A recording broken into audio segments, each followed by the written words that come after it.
da Receita, da possibilidade da Receita fazer transações tributárias. Nosso Ibovespa continua num ritmo de alta. Eu mencionava que a semana foi positiva, tivemos avanços com o CARF, agora possivelmente será aprovado, tivemos a aprovação da reforma tributária, o Ibovespa 1,73% de alta neste momento, 119.444 pontos, praticamente recuperando tudo que perdeu no dia de ontem. Ontem foi uma fogueira, foi uma tensão total por conta da revelação, da publicação do relatório ADP do mercado de trabalho nos Estados Unidos. Veio muito acima das expectativas, praticamente o dobro, quase 500 mil postos de trabalho criados nos Estados Unidos e, claro, muito receio para a divulgação do payroll que aconteceria nesta manhã. O payroll ele veio abaixo das estimativas, o que não acontecia desde abril do ano passado. É um relatório que veio sim para surpreender o mercado, criação de empregos menor, 209 mil postos de trabalho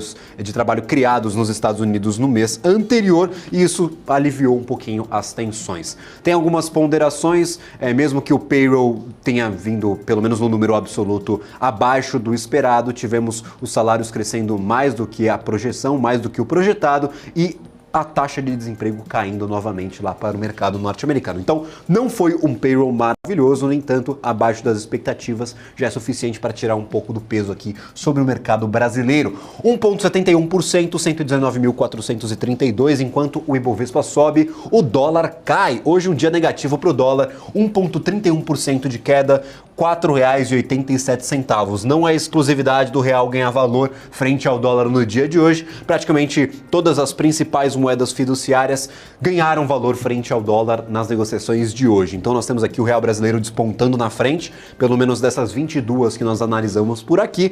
Real brasileiro 1,33%, o ien japonês com uma boa apreciação, quase 1,30% de alta. Nós temos por aqui também o euro, o franco suíço, a libra esterlina, as principais moedas do planeta ganhando valor frente ao dólar, com algumas preocupações, mas claro, principalmente motivada aí por essas mudanças muito repentinas nas expectativas para a macroeconomia norte-americana. Fechando aqui o nosso ranking de moedas, eu estou invadindo o nosso BMC Closing. Eu estava com saudade de fazer o fechamento do mercado. No entanto, o Carlo Cauti está acompanhando um evento longe aqui da redação. Vai trazer algumas atualizações durante o nosso programa e eu vou lhes acompanhar até o fechamento do mercado, até o fechamento inclusive do aftermarket lá às 18 horas da tarde. Então até às 18 nós traremos todos os principais destaques do dia.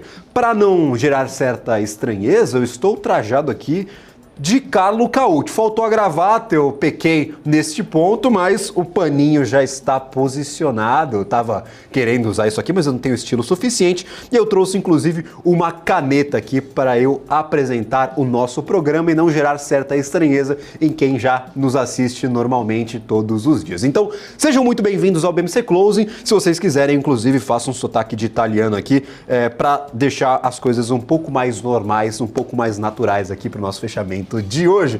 Principais destaques do dia, o que nós temos, lembrando, a caneta, não posso esquecer da caneta.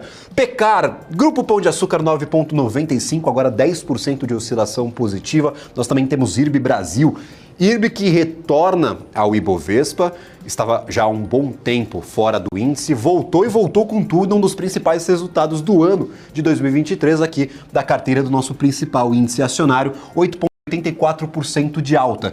3R Petróleo apresentou seus dados operacionais, pelo menos as prévias para o mês de junho, vieram bem acima do que o mercado projetava, até bem acima do que foi apresentado no mês anterior, cerca de 64% de alta de mês contra mês nos dados consolidados, ou seja, contabilizando toda a produção da 3R Petróleo. 64% de um mês para o outro é realmente muita coisa e o ativo aqui reage de forma positiva, 7,83% de alta. CVC 6,81%, Pets 7,16% e nós temos EZTEC também 6,42%. EZTEC, inclusive, um dos únicos ativos que não caía no dia de ontem, mesmo com a maré negativa pegando todo mundo no mercado mercado internacional. Europa despencou, Estados Unidos ali estavam meio instáveis, mercado brasileiro perdeu bastante valor e EZTEC estava no positivo pelo menos por boa parte do dia de ontem.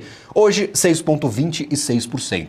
Nós temos alguns ativos no negativo? Sim, temos, mas poucos, são pouquíssimos ativos aqui, contabilizando. Nós temos Embraer, 1,29% de queda no dia de hoje, destaque negativo do Ibovespa.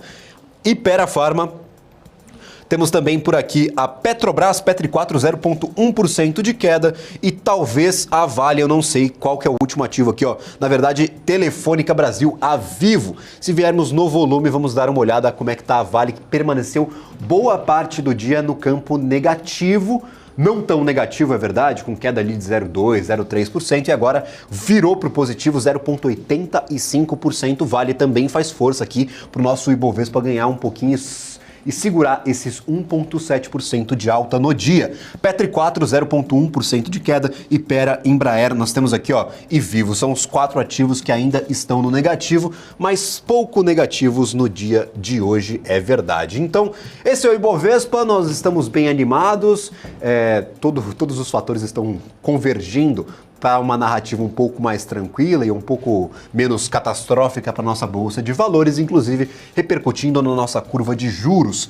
Os juros eles permaneceram aí durante todo o dia em campo negativo, perdendo um pouco de força e recuperando aquele movimento que tinham perdido no dia anterior. A gente vinha de uma crescente, de uma decrescente nos juros, de um alívio um pouco maior aí nos DIs negociados de forma futura. Ontem foi um dia atípico com ganhos até elevados para os DIs negociados de 2029 para baixo. No entanto, no dia de hoje, nós temos aí 2023, 24, 25 até 2033, todos os DIs negociados abaixo do patamar de ontem, inclusive aqui, ó, para 2029 para baixo, quedas quase beirando ali os 2%, 1,75, 1,85, 1,94, os juros estão caindo e se desestressando. Eu não sei se existe essa palavra, mas eu vou adotar aqui no nosso programa, enquanto o Ibovespa vai para cima, 1,56, 119.255 pontos. Será que já estamos cansados dessas altas? Faz bastante tempo que a gente não vê uma queda significativa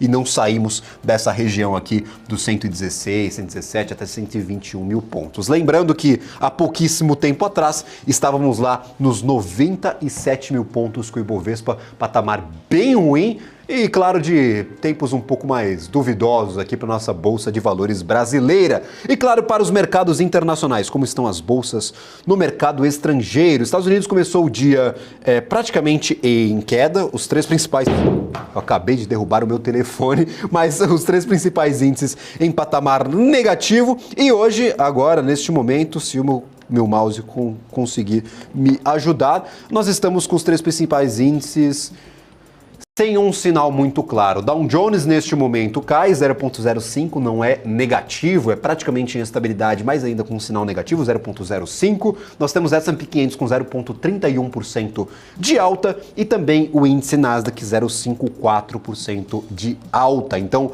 índice Nasdaq e índice S&P 500, ambos em patamar positivo, enquanto o Dow Jones ainda beira ali o positivo e negativo, vai de um lado para o outro e muda de sinal constantemente.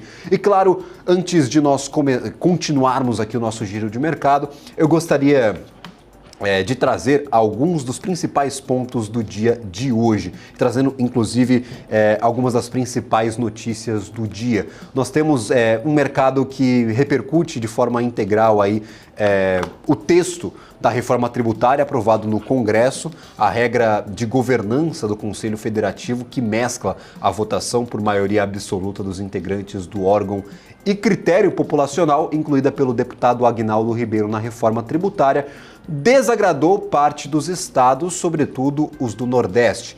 Insatisfeitos com a alteração que atendeu ao pleito de São Paulo, representantes desses estados querem tentar reverter a mudança no Senado. Fontes ouvidas pelo broadcast disseram ainda que não está definida a estratégia para a mudança e estão avaliando a alternativa mais eficiente para alternar o texto. A única certeza é que todos esses movimentos serão feitos e dialogados com Arthur Lira para evitar um clima político ruim. Então, continuam as discussões, lembrando, foi uma primeira etapa, uma primeira fase da reforma tributária, foi aprovada em 2 turnos na Câmara dos Deputados, deve seguir para o Senado, e aí a gente vota só lá em agosto, tem bastante tempo para discutir e fazer, claro, pressão política mesmo com recesso parlamentar.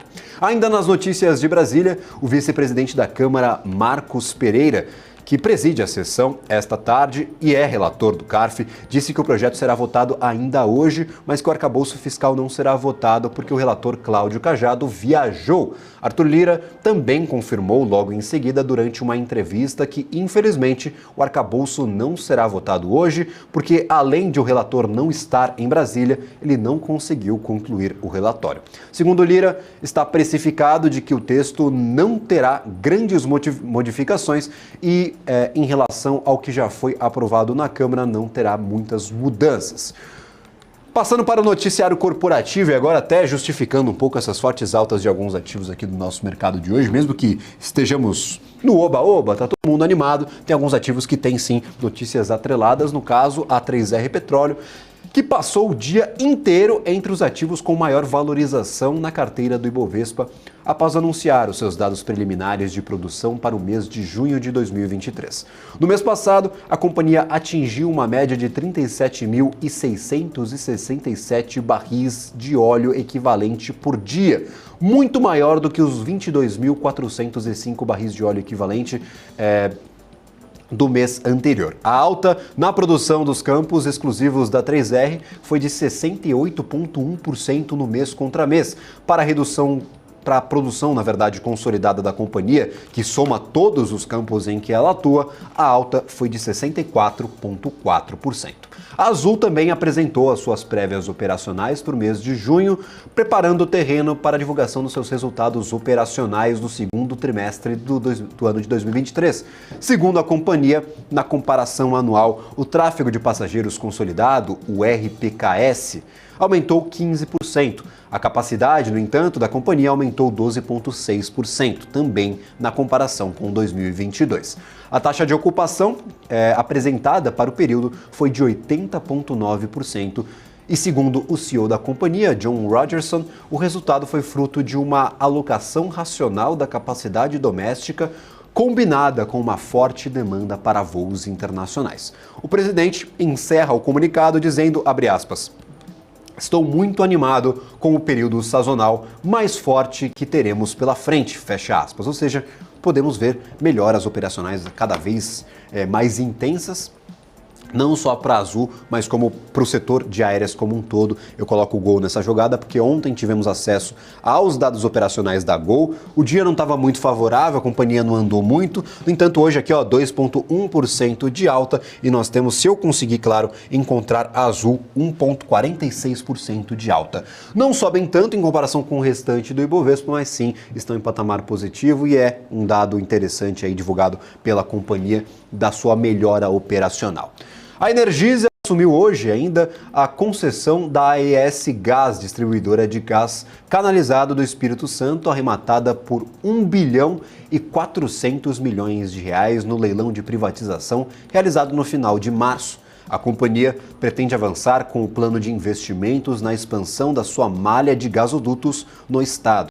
Para o ciclo de 2020 a 2025, o aporte aprovado pela Agência Reguladora Estadual de Serviços Públicos é de 160 milhões de reais. Entretanto, a empresa quer acelerar esse plano a partir de janeiro de 2024. Nós estamos aqui acompanhando o mercado brasileiro e, claro, trazendo esses principais pontos. Última atualização, pelo menos com dados atualizados aqui, dos mercados norte-americanos, 0,06% de queda para o índice Dow Jones, S&P 500 0,30% de alta e o índice Nasdaq com 0,54% de alta. Então, dois índices norte-americanos em patamar positivo, não tão positivos, mas ainda com sinal de maisinho aqui, sinal verdinho, e Dow Jones ainda naquelas de vai ou não vai para lá, vem para cá, oscilando bastante entre os sinais positivo e negativo. Para a Europa, nós tivemos um dia misto, lembrando aí, repercutindo no finalzinho das negociações, a divulgação do payroll, que é o principal relatório de trabalho, do setor de trabalho ali nos Estados Unidos, que serve como base para a tomada de decisão do Federal Reserve e que, claro, afetou um pouquinho ali o finalzinho dessas negociações na Europa. Ontem o dia foi catastrófico para o mercado europeu, inclusive com o índice Eurostoxx perdendo mais de 3%, nós tínhamos FTSE perdendo bastante também, CAC, DAX, estava todo mundo no negativo e perdendo bastante valor. Hoje fechamos basicamente aí num... sem sinal muito definido, 0,4 para CAC, índice Eurostoxx 0,3, FTSE no Reino Unido 0,3% de queda ainda e, claro, o índice DAX, que é o maior índice do mercado europeu, 0,48% de alta. E o Bovespa nesse momento 1,60, eu trouxe já a cotação dos juros, trouxe o dólar, os principais ativos e eu gostaria de convidar agora a nossa tela Senhor Ricardo Brasil, muito obrigado pela participação no dia de hoje. É sempre um prazer receber grandes nomes aí do mercado financeiro brasileiro. E claro, aí eu conto sempre com a participação de vocês para nos explicar aí algumas dinâmicas de mercado. Essa sexta-feira está um pouco mais tranquila, né, Ricardo? Pô, sem muita novidade, né? Quer dizer, tem novidade ali, né, da votação e tudo mais, mas não tem muito... É isso, acho que a gente está esperando aí o Fed para saber o que vai acontecer com os juros americanos. Foi uma benção ter vindo o número de empregos tão é loucura, né? Assim, foi uma benção ter criado menos emprego do que se previa. Exato. Então a gente tem uma inflação que talvez não continue subindo nos Estados Unidos, mas mesmo assim tem uma expectativa ali de subir juros. E essa é a minha grande dúvida em relação aos juros do Brasil, apesar da curva que ter caído aí por esses dias. A questão é, será que o Brasil vai conseguir cortar juros? Com o Banco Central Europeu já falou que vai aumentar juros, enfim, com os Estados Unidos com possível aumento de juros, será que a gente vai conseguir cortar juros? Essa é a grande interrogação que eu tenho aí para agosto. É uma dúvida. Eu conversava com o Sérgio Machado, acho que durante esta semana, eu fiz justamente essa pergunta. Tá todo mundo falando em aumentar juros, o Brasil vai querer sair dessa onda? A gente falando em corte de juros com a Europa ainda não satisfeita, dizendo que a sua política monetária está sendo ineficiente, não está trazendo os resultados esperados. O mercado norte-americano, a gente está de olho no Fed, pelo menos na última ata, nós já tínhamos ali alguns membros divergindo, não concordando sobre a manutenção dos juros, pedindo mais aumentos. O que você enxerga dessa situação? Dá para ficar tão animado com o Brasil? Tem gente falando que agora, daqui é só para frente. Tem algumas ponderações que a gente ainda tem que fazer, ô Ricardo, você que trabalha há muito tempo com o mercado financeiro, sempre na linha de frente aí nas operações. Dá para ficar tão animado? Dá para se expor tanto neste momento? Parece que está tudo bem. No entanto, a gente tem algumas ponderações a serem feitas, né? A minha ponderação é realmente o mercado externo, né? Realmente você vê Entendi. Será que você vai ter ali É difícil você imaginar o Brasil cortando juros. Vamos imaginar ali uns juros para final de ano, talvez de 12, se ela cortar juros aí, vai, tipo, 12, acho que nem isso, mas para 12,5 que seja. 12,5 e quem sabe os Estados Unidos aí, talvez com 2 aumentos, vamos falar dos Estados Unidos pagando aí 6%, talvez. E aí, será que a gente não vai ter capital externo saindo para aplicar lá fora? Então eu acho que pode realmente ter uma parada técnica que nem o Roberto Campos Neto já deu, né? Tipo assim, o Roberto Campos Neto não, o Copom, né, no final das contas. Mas eu acho que talvez a gente ainda tenha essa parada técnica para a próxima reunião, tá? Porque o Banco Central já afirmou que vai, não é nenhuma dúvida, o Banco Central vai aumentar, o Banco Central Europeu vai subir. Tá? Estados Unidos está ainda um pouco deciso, mas tudo indica que talvez tenha mais um aumento aí de juros. Fica difícil o Brasil, por mais que a gente esteja fazendo dever de casa, né? Por mais que a economia interna esteja ali apresentando um PIB interessante, uma inflação caindo, será que é a hora? Será que não espera mais uma reunião? Eu sei que o pessoal vai ficar tenso, né? Ainda mais varejista ali pagando, o endividamento dela é Selic mais 2,1 de Via Varejo, de Magalu também, tá? Via Varejo paga aí 900 milhões só de juros, tá? Ano, tá? Via Varejo, Magalu também paga em torno disso. Então, assim, a gente sabe que a taxa de juros alta é ruim para o setor que está extremamente endividado, né? Mas é difícil você falar que a gente vai cortar, porque na hora que corta, se você não continuar uma queda sequencial, acho que a emenda sai pior que o soneto, né? O recado para o mercado é muito pior. Tipo, cortou, mas aí na próxima não vai cortar. Acho que fica um negócio um pouco estranho. É raro você ver um corte na taxa de juros brasileira, que você não tem uma sequência, assim como as altas, né? Como a gente foi para 13,75, foi uma alta atrás da outra, tá? Você não tem uma alta e vamos parar um pouquinho, vamos pensar aqui 6 meses para aumentar mais, tá? Então eu acho que por pouco provável que seja, tá? Era menos provável ainda 2 semanas atrás. Eu já tinha cantado um pouco essa bola. Agora você vê que, sei lá, vou falar que existe uns 20% aí de talvez o Copom manter essa taxa de juros. Perfeito. E aí, por exemplo, muitos vão dizer agora que alguns setores podem se beneficiar desse bom momento brasileiro. A gente tem todas essas ponderações, esses poréns que devem ser elencados e, claro, passados para quem nos assiste. No entanto, você como investidor, você vê alguma oportunidade clara nesse cenário ou é preciso aquele trabalho mesmo de análise diária, de colocar estratégia para rodar, adaptar o que já tinha ali estudado? Como que você enxerga aí um norte para o investidor neste momento? Tem alguma oportunidade clara ou ainda está um pouco nublado e não dá para tomar muita decisão de investimento nesse momento, fora eu acho que a oportunidade que está na mesa... Então, eu acho que a oportunidade que está na mesa é realmente uma renda fixa que ainda dá para pegar boas taxas, já que a gente ainda não teve uma queda de juros. Tá? Porque eu acho que a perspectiva do mercado também, a expectativa é que quando essa taxa de juros cortar, tem gente achando que vai cair de elevador o negócio, que vai ser um negócio assim, tipo, vai ser corte de meio, você chegar na metade do ano que vem, o negócio já está 10%. Então você tem essa taxa aí bem reduzida. Tem gente falando em 0,75 de queda. Eu falei, gente, vocês estão malucos. Eu não sei, eu não acho que eu vi 0,75 não. Mas a expectativa é que venha que depois da primeira, você tenha uma sequência grande. E talvez seja sequência de meio mesmo.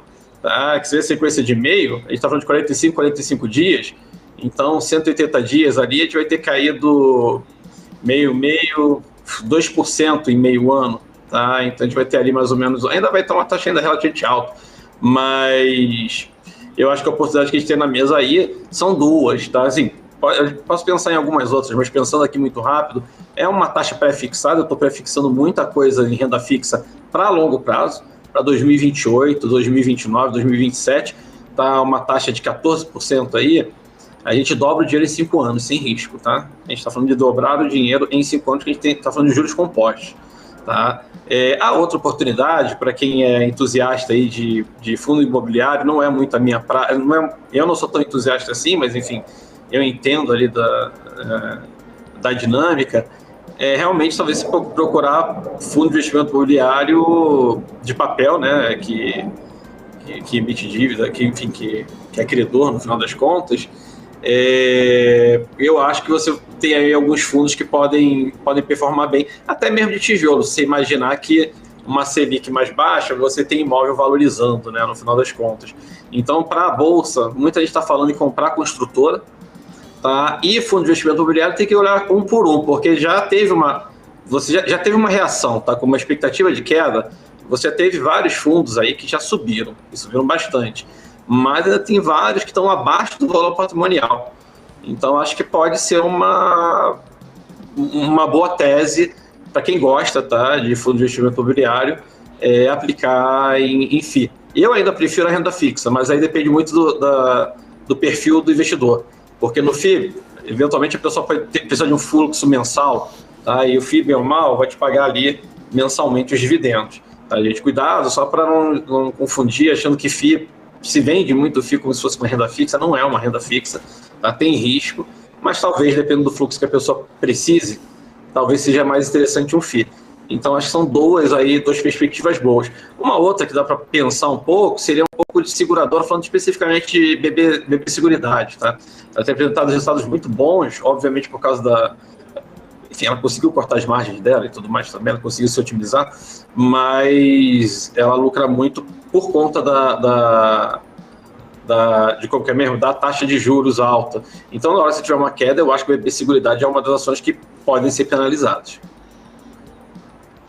Maravilha. E aí, por exemplo, você mencionava renda fixa, até o pré-fixado, não necessariamente o tesouro, mas uma renda fixa pré-fixada. Há algum patamar de prefixação da taxa que você acha atrativo? Porque eu já vi taxa prefixada de 10%, eu não sei se neste momento seria tão interessante, mas você mencionava, tem taxas de 12, 13, o que você acha que, até qual o limite de uma taxa prefixada que se torna atrativa para o investidor neste momento? Quem sabe que a taxa mais atrativa é naquele momento de tensão dos juros. Quando está subindo, o pessoal joga o prefixado lá no topo e aí é onde está mais o risco de você tomar esse tipo de investimento. Agora que está um pouco mais tranquilo, o que você acha uma taxa atrativa aí para você considerar como um investimento justo? Acho que hoje 13%, assim, não é difícil você achar 13%, tá? Então 13% me parece ainda bem bom, tá? Para ser sincero, a 14 alguma coisa, foi o que eu falei, a 14 e pouco você dobra o dinheiro em 5 anos, tá? A 13, talvez em 6 anos você consiga dobrar o seu dinheiro sem risco, tá? Então 13 me parece ainda uma taxa boa para longo prazo. Para curto prazo, aí tem que pagar a Selic, que é 13,75, mas se estiver falando de até 2 anos, aí a gente tem que falar de uma taxa maior, tá? Mas para longo prazo, para algum título de 4, 5 anos, acho que a partir de 13% para cima. Maravilha, então fica o alerta aí para você, investidor, sempre que... não, a gente vai falar de pré-fixado, vai lá, o cara toma um pré a 9, 8%. Aí tem que tomar cuidado também com a taxa. Aí também não, exatamente. Pelo amor de Deus, né? Exatamente. Então, para você que está nos assistindo, seja pelo Profit, pelo YouTube ou pela programação ao vivo da BMC na TV fechada, fique atento sempre às taxas. A gente fala aqui de categorias de investimento, ao mesmo tempo que você tem que escolher empresas que são sólidas ou tem uma boa tese de investimento. Quando você olha para a taxa, tem que alguma coisa fazer sentido ali para aquele risco que você está tomando, principalmente em pré-fixados. Ricardo, eu gostaria de agradecer imensamente a participação no dia de hoje. É sempre um prazer receber grandes nomes aí do mercado financeiro brasileiro. É sempre um prazer lhe receber aqui na nossa programação. Muito obrigado mesmo e agradeço imensamente aí, já deixo o convite para próximas participações. Bacana.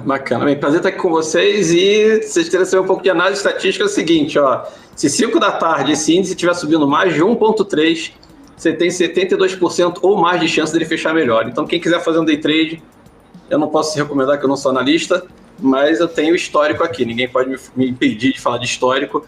Se esse índice estiver subindo mais de 1,3, o índice futuro, tá? Às 5 da tarde, ele tem, historicamente, nos últimos 2 anos, 72% de chance dele fechar melhor. Tá bom? É isso aí. Obrigado aí pelo convite, pessoal. Valeu, Ricardo. Para todos que quiserem encontrar aí o Ricardo Brasil nas redes sociais, claro, tem um contato aí com o trabalho dele, trabalho diário. Sempre chama atenção aí para as redes e para o canal ali de distribuição de conteúdo dos personagens que passam por aqui. Muito obrigado, Ricardo. Última atualização de Ibovespa, nós temos 1,5% de alta neste momento, em 54, 119.236 pontos. Para os principais ativos, 10,8% de alta para Pecar e também aqui, logo em seguida, IRB com 7,63%. A gente vai para um rápido intervalo, não saia daí. Já daqui a pouco, aí, depois do nosso intervalo, tem mais BMC Closing por aqui com o fechamento do mercado e as principais notícias do dia.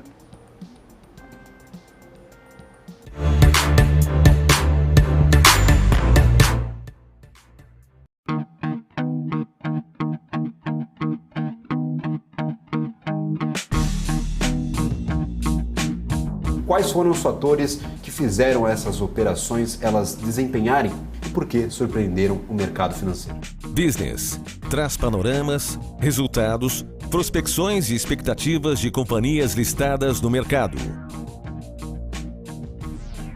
BMC News. Informação que gera valor. Conheça a Brasil Paralelo, o único streaming que oferece uma experiência completa, que começa antes de cada filme com a sinopse em vídeo e continua depois que os filmes acabam com as análises e podcasts sobre o que acabou de assistir.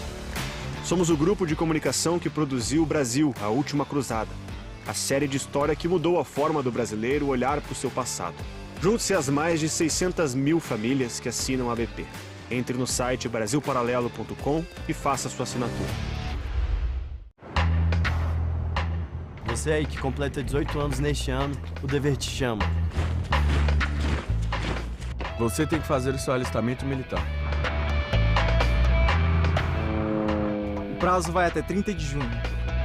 E o melhor jeito de você se alistar está em suas mãos, o seu celular. Baixe o aplicativo do Exército Brasileiro ou acesse o site alistamento.eb.mil.br. Aliste-se, o dever te chama.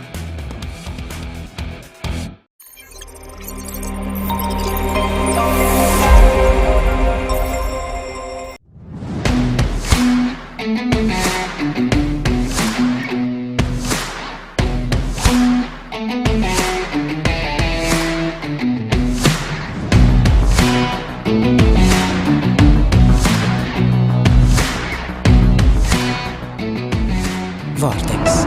Beyond.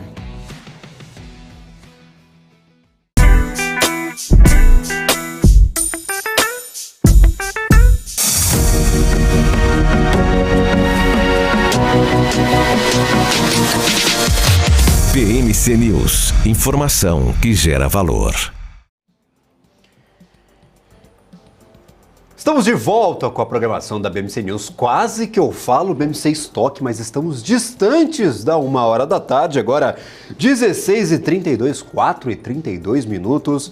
E bastante coisa acontecendo. Muitas atualizações, inclusive trazendo aqui algumas atualizações da questão do CARF. Nós estamos aí com a discussão e devemos ter mudanças no texto final aqui da votação do voto de qualidade do CARF. O relator disse que vai retirar a possibilidade da Receita fazer transações tributárias e completou dizendo que a Haddad vai enviar um novo projeto para permitir a Receita fazer esse tipo de transações. Então vai ficar para um segundo momento a discussão dessa possibilidade da Receita fazer transações. Então nós temos aí um dos pontos polêmicos que vai ser teoricamente retirado da votação e será votado em um segundo momento. Já aproveito vocês para nos acompanharem em todas as redes sociais. Eu gosto de abrir esse espaço aqui na BMC News falando que nós somos um veículo multimídia, não estamos apenas aqui na TV fechada, não estamos apenas no YouTube, estamos inclusive no Profit da Nelogica. Tem um íconezinho aqui, ó, de TV, é uma TV azul, clica lá, azul é a cor da BMC News, você vai ter informações em tempo real enquanto você monta as suas operações. Enquanto você está dando uma olhada ali no mercado, tem a BMC News aqui, ó, com atualização em tempo real, tanto a nossa programação, mas também as principais notícias do mercado, atualização aqui das notícias do Profit Pro, tem bastante coisa atualizada pela equipe da BMC News. Então fiquem à vontade, tem uma zona toda de notícias no Profit, tem a programação da BMC News, estamos em todos os lugares, é YouTube, é Twitter, é Instagram, é o nosso portal de notícias, TV fechada e, claro, buscando por mais. Eu quero estar até no carro do ovo com a programação da BMC News, trazendo informação que gera valor para todos os investidores do Brasil, porque é só aqui que você encontra esse tipo de informação, tudo que você precisa saber, claro, para tomar uma ótima decisão de investimentos. Eu trazia destaques aí do restante dos nossos canais de distribuição, vou trazer um do nosso portal de notícias, notícia interessantíssima aqui para o mercado nacional. Depois da aprovação da LGPD, a Lei Geral de Proteção de Dados, foi aplicada a primeira multa por descumprimento à legislação, as regras aqui de proteção de dados pessoais. Nós temos aqui uma notícia que foi escrita pela Mariana do Prado Bernardi, indicando, claro, essa primeira multa aplicada pela LGPD. Nós temos aqui, ó, que as sanções previstas na lei, que passaram a valer somente em agosto de 2021, somente foram regulamentadas pela Autoridade Nacional de Proteção de Dados e, claro, trazendo aí uma atualização para a aplicação das sanções administrativas, atendendo também os mandamentos aí do artigo 53 da LGPD. Muita coisa interessante aqui nessa matéria, dizendo um pouco sobre a aplicação da lei. Lembrando, Geral de Proteção de Dados, hoje está tudo na internet, é tudo dado pessoal, seus documentos, seu tipo de comportamento, sua rotina aqui nos canais da internet, é tudo dado pessoal, e isso é tudo abrangido aqui na Lei Geral de Proteção de Dados. As próprias companhias,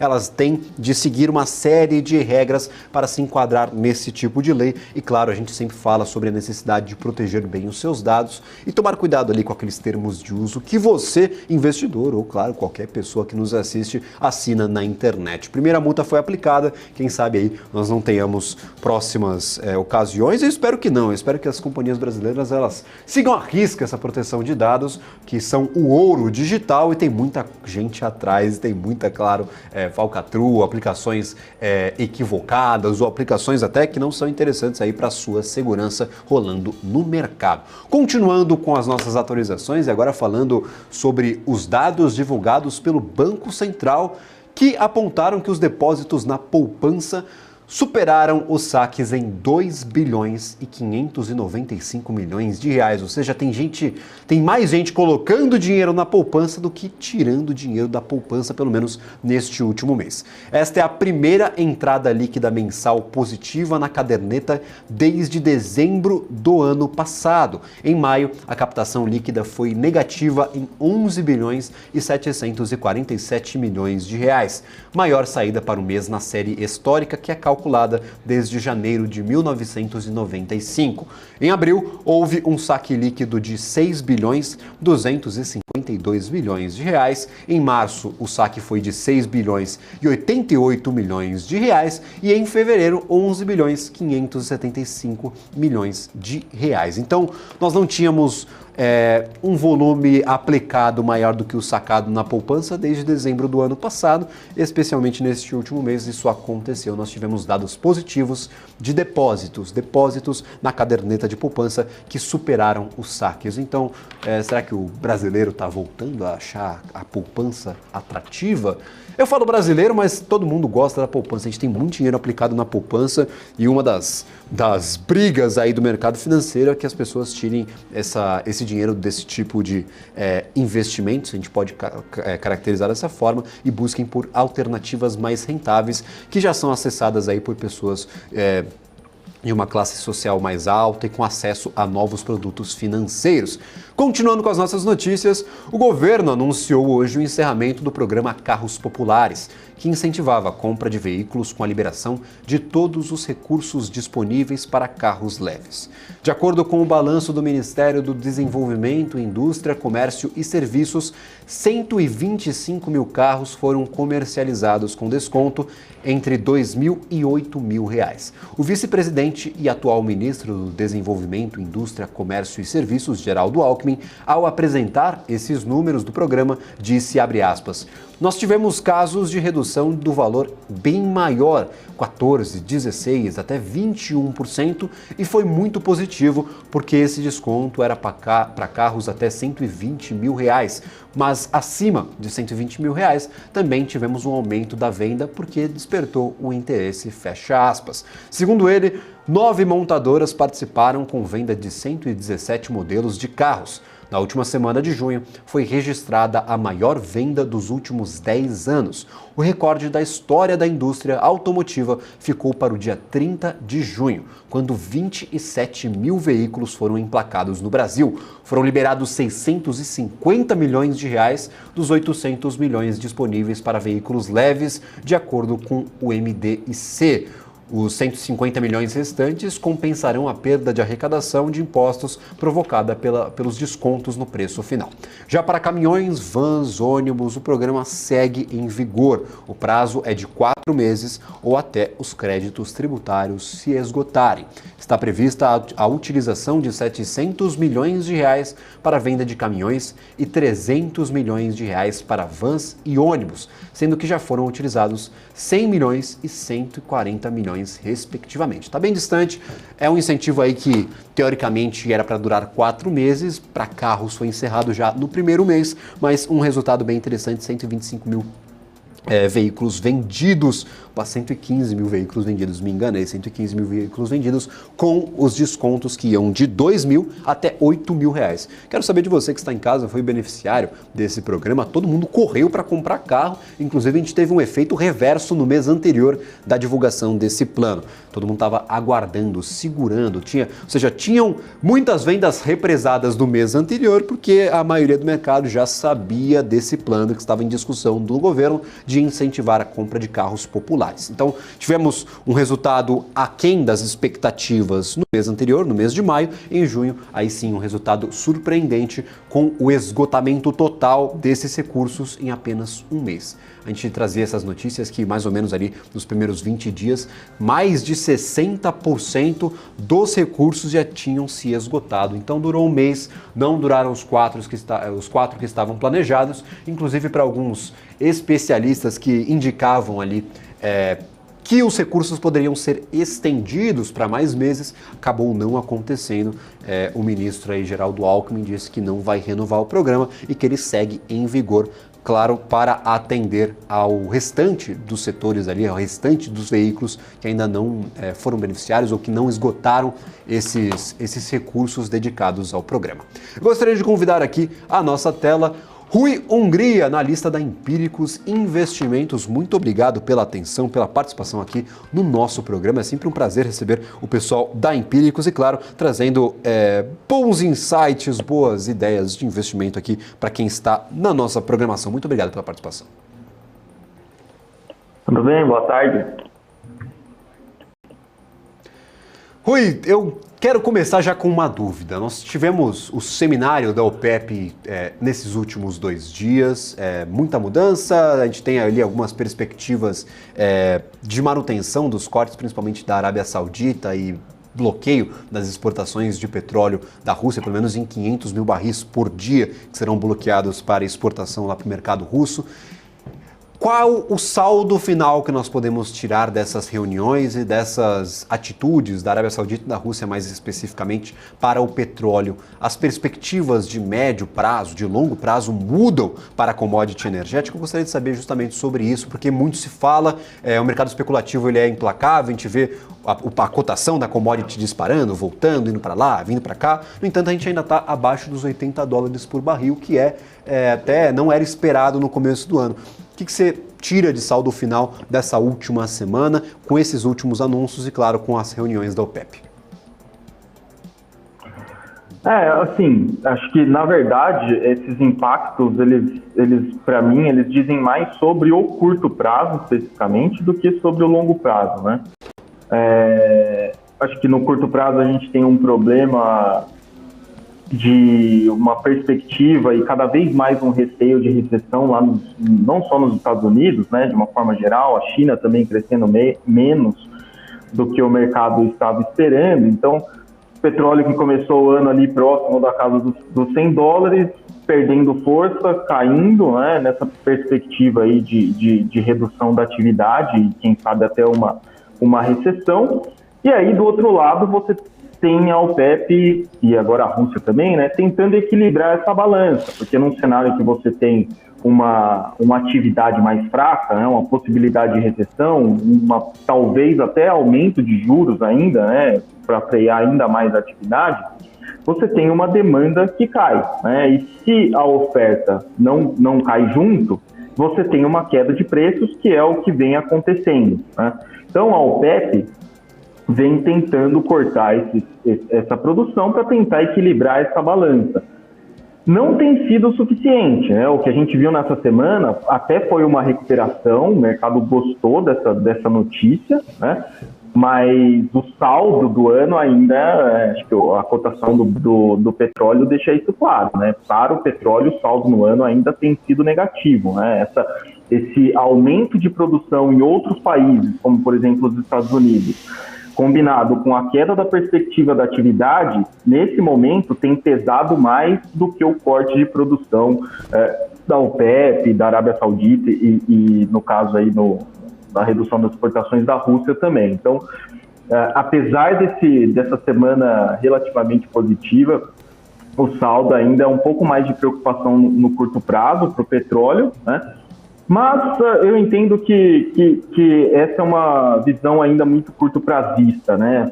Olhando para frente e para todas essas questões aí de restrição de produção, questões ESG, países partindo para uma matriz um pouco mais verde, digamos assim, né? A gente tem visto aí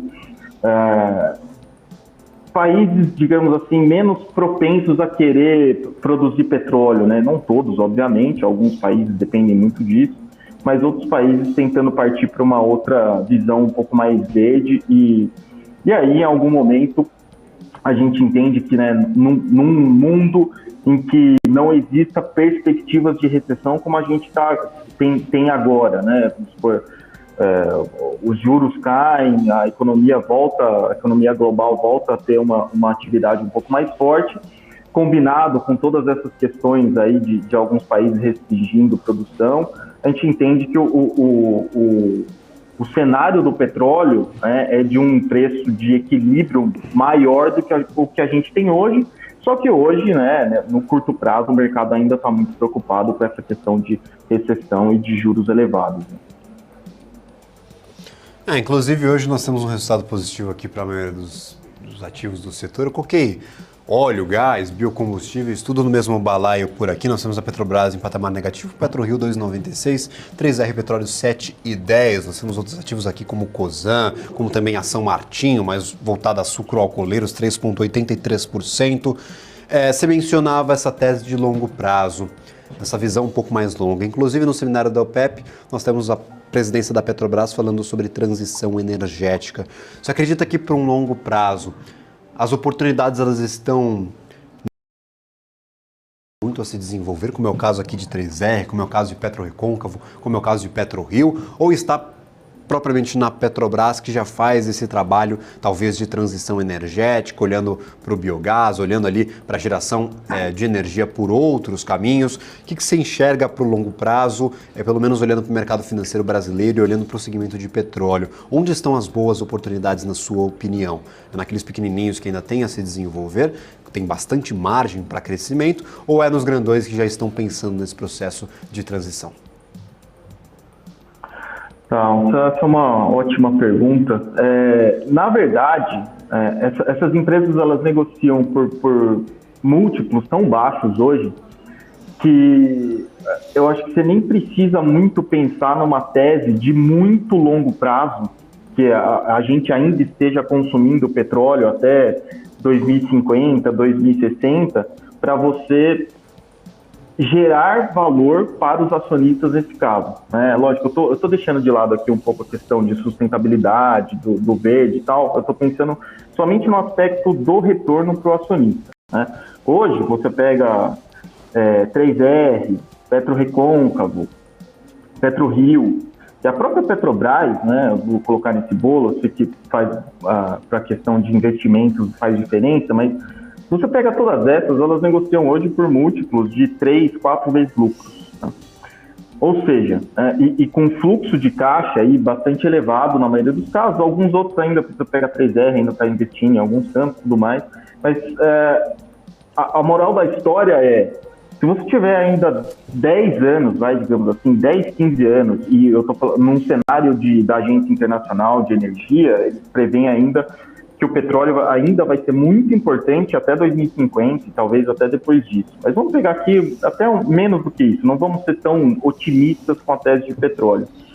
Se pegar um cenário que a gente esteja ainda utilizando e que o petróleo seja importante daqui a 10 anos, o que parece bastante razoável, se essas empresas se aproveitarem, né, fizerem bem os seus projetos, executarem bem, tiverem produções, aumentarem a produção nos seus campos, e é o que a gente espera, pelo menos para os próximos anos, para essas júniores, né?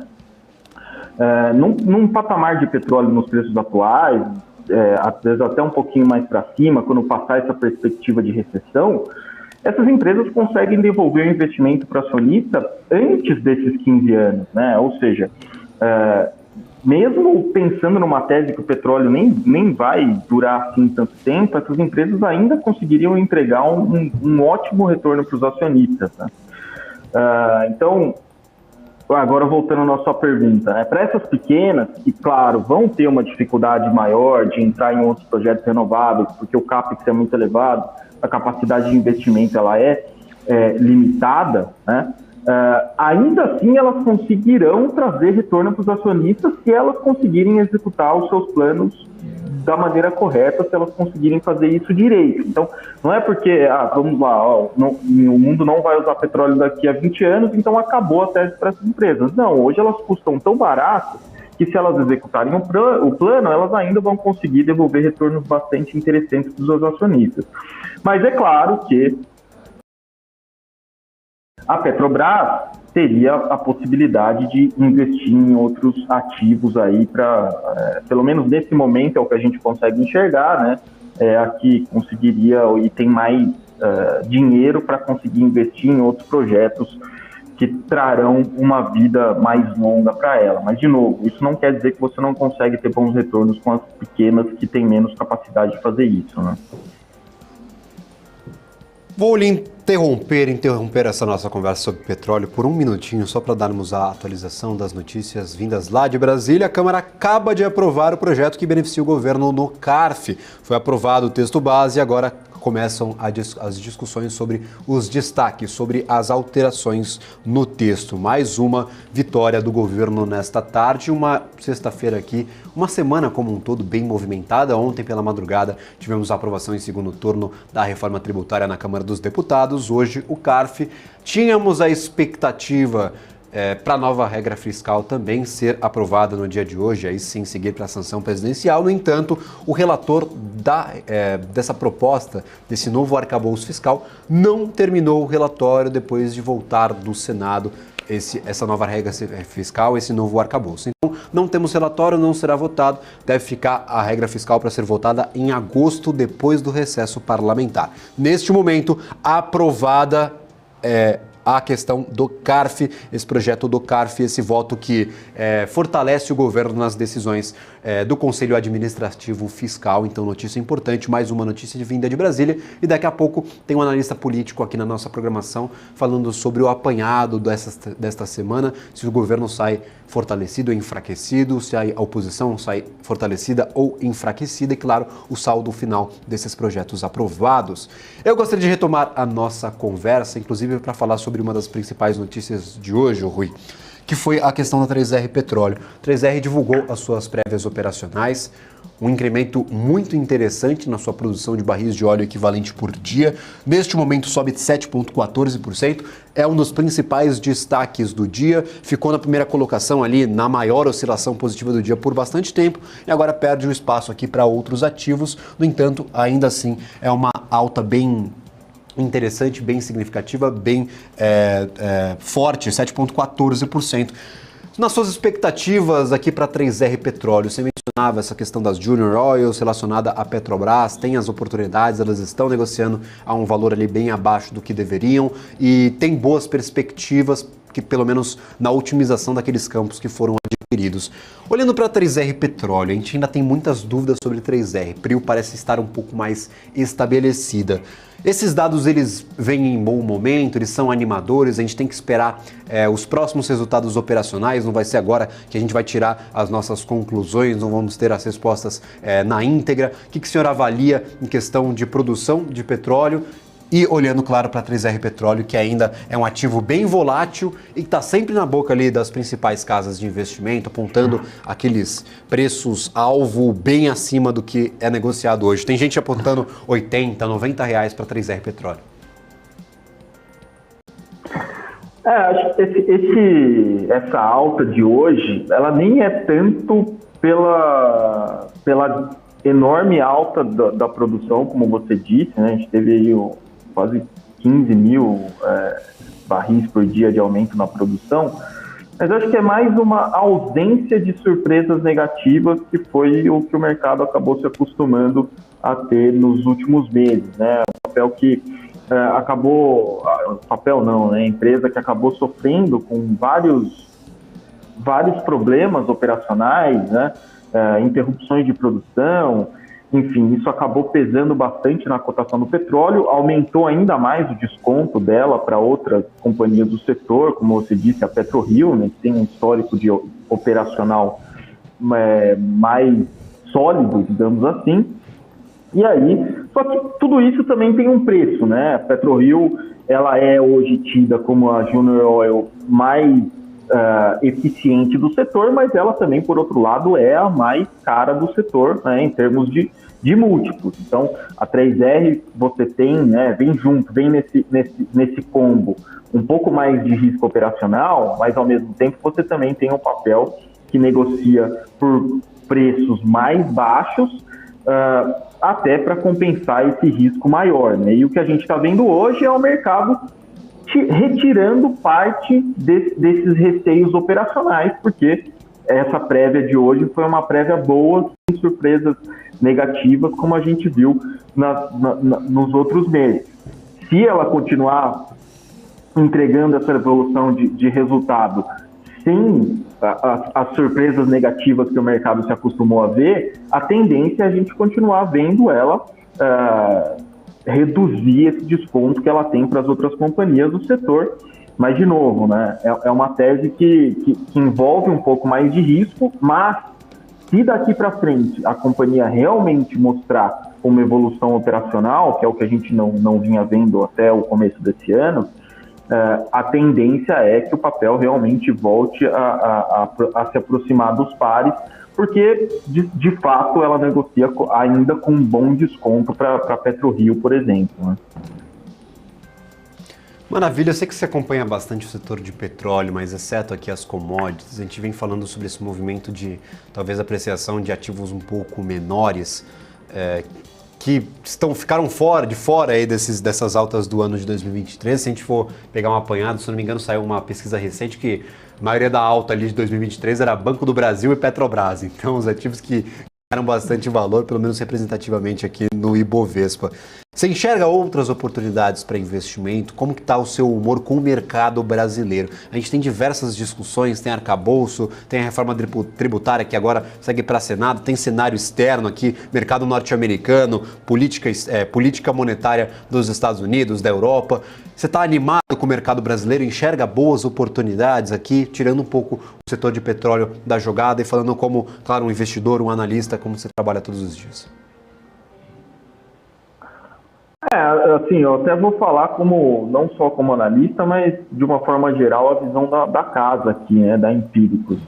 A gente tem visto uma evolução macro muito interessante no Brasil, reformas como essa, né, reforma tributária, que há décadas não andava, e a gente viu um cenário positivo para ela efetivamente andar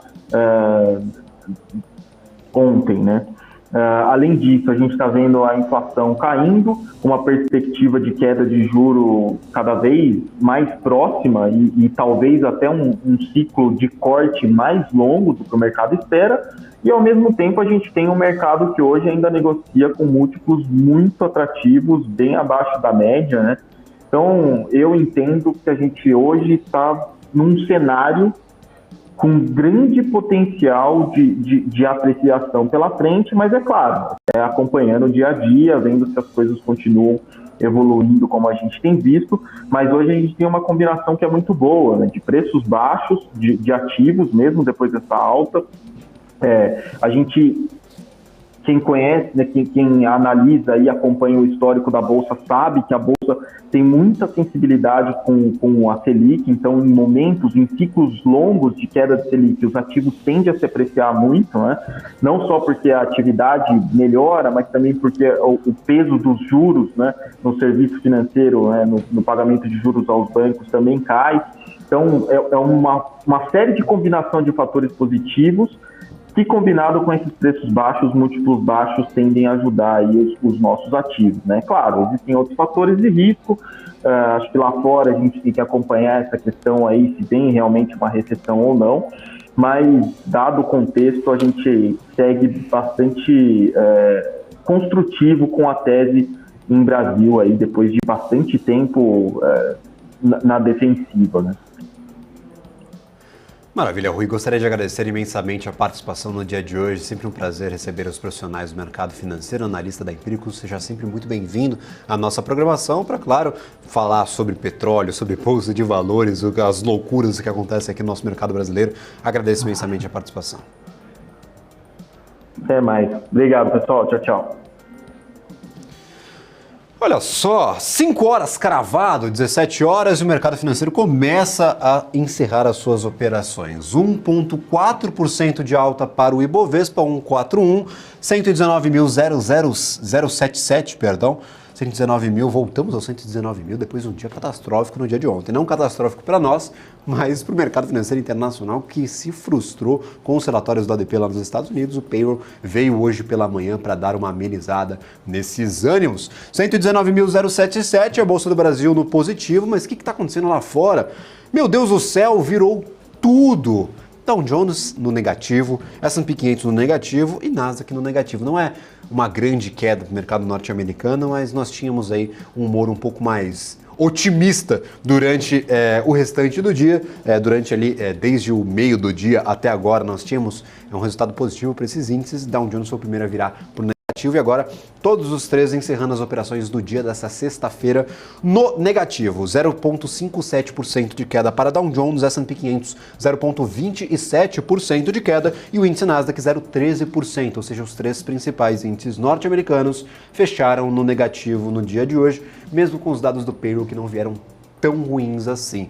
Foi a primeira frustração, ou seja, foram os primeiros dados divulgados abaixo das expectativas do mercado desde abril do ano passado. Fator muito importante, a gente sempre via um mercado muito forte no mercado norte-americano lá para os Estados Unidos, o mercado de trabalho muito aquecido.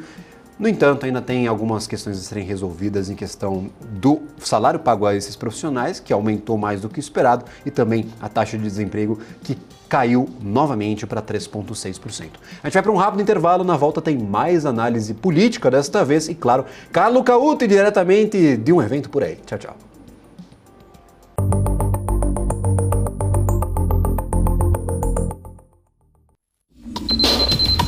O que acontece no mercado financeiro no Brasil e no mundo está na BMC News. São 24 horas de programação para ajudar o investidor na melhor tomada de decisão. Independência e jornalismo sério. Não estamos plugados em nenhuma instituição financeira. Isso nos dá liberdade de levar a informação sem nenhum viés, sem conflitos de interesse. Ser a ponte entre as notícias, empresas, especialistas e os investidores. Tudo de uma forma dinâmica e com uma pitada de bom humor. Informação que gera valor, você sempre vai encontrar na BMC News. A maioria dos gurus financeiros estão por aí fazendo você acreditar que operar opções é difícil demais. Será mesmo? Meu nome é Raoni Rossetti, eu trabalhei na XP por 11 anos, montei a área de produtos estruturados e por vários dias eu negociei mais de R$1 bilhão no meu teclado. Eu desenvolvi algo muito simples, que antes estava escondido apenas para grandes investidores que eu atendia. Mas eu resolvi abrir o jogo em uma websérie de 3 episódios 100% gratuitos. COI, você sabe o que eles são? Esse é o tema do BMC Explica de hoje.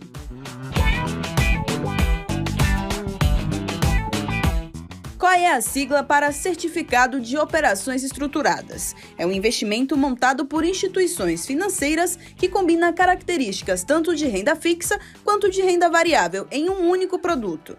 Na prática, o COI pode ser aplicado em diferentes ativos, como ações, moedas, commodities, entre outros. A rentabilidade do COI pode ser atrelada a diferentes indicadores, como a inflação, a taxa de juros ou o desempenho de determinado ativo financeiro. Além disso, o COI pode ter diferentes estruturas de remuneração, que podem incluir uma taxa pré-fixada ou pós-fixada. O investidor deve escolher o COI de acordo com seu perfil de investimentos.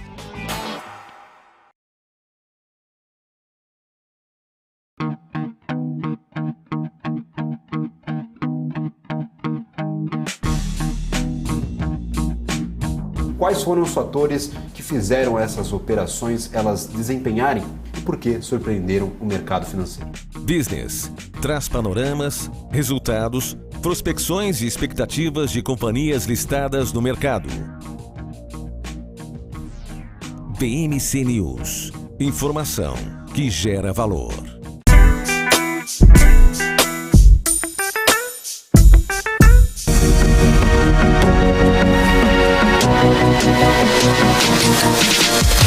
BMC News, informação que gera valor.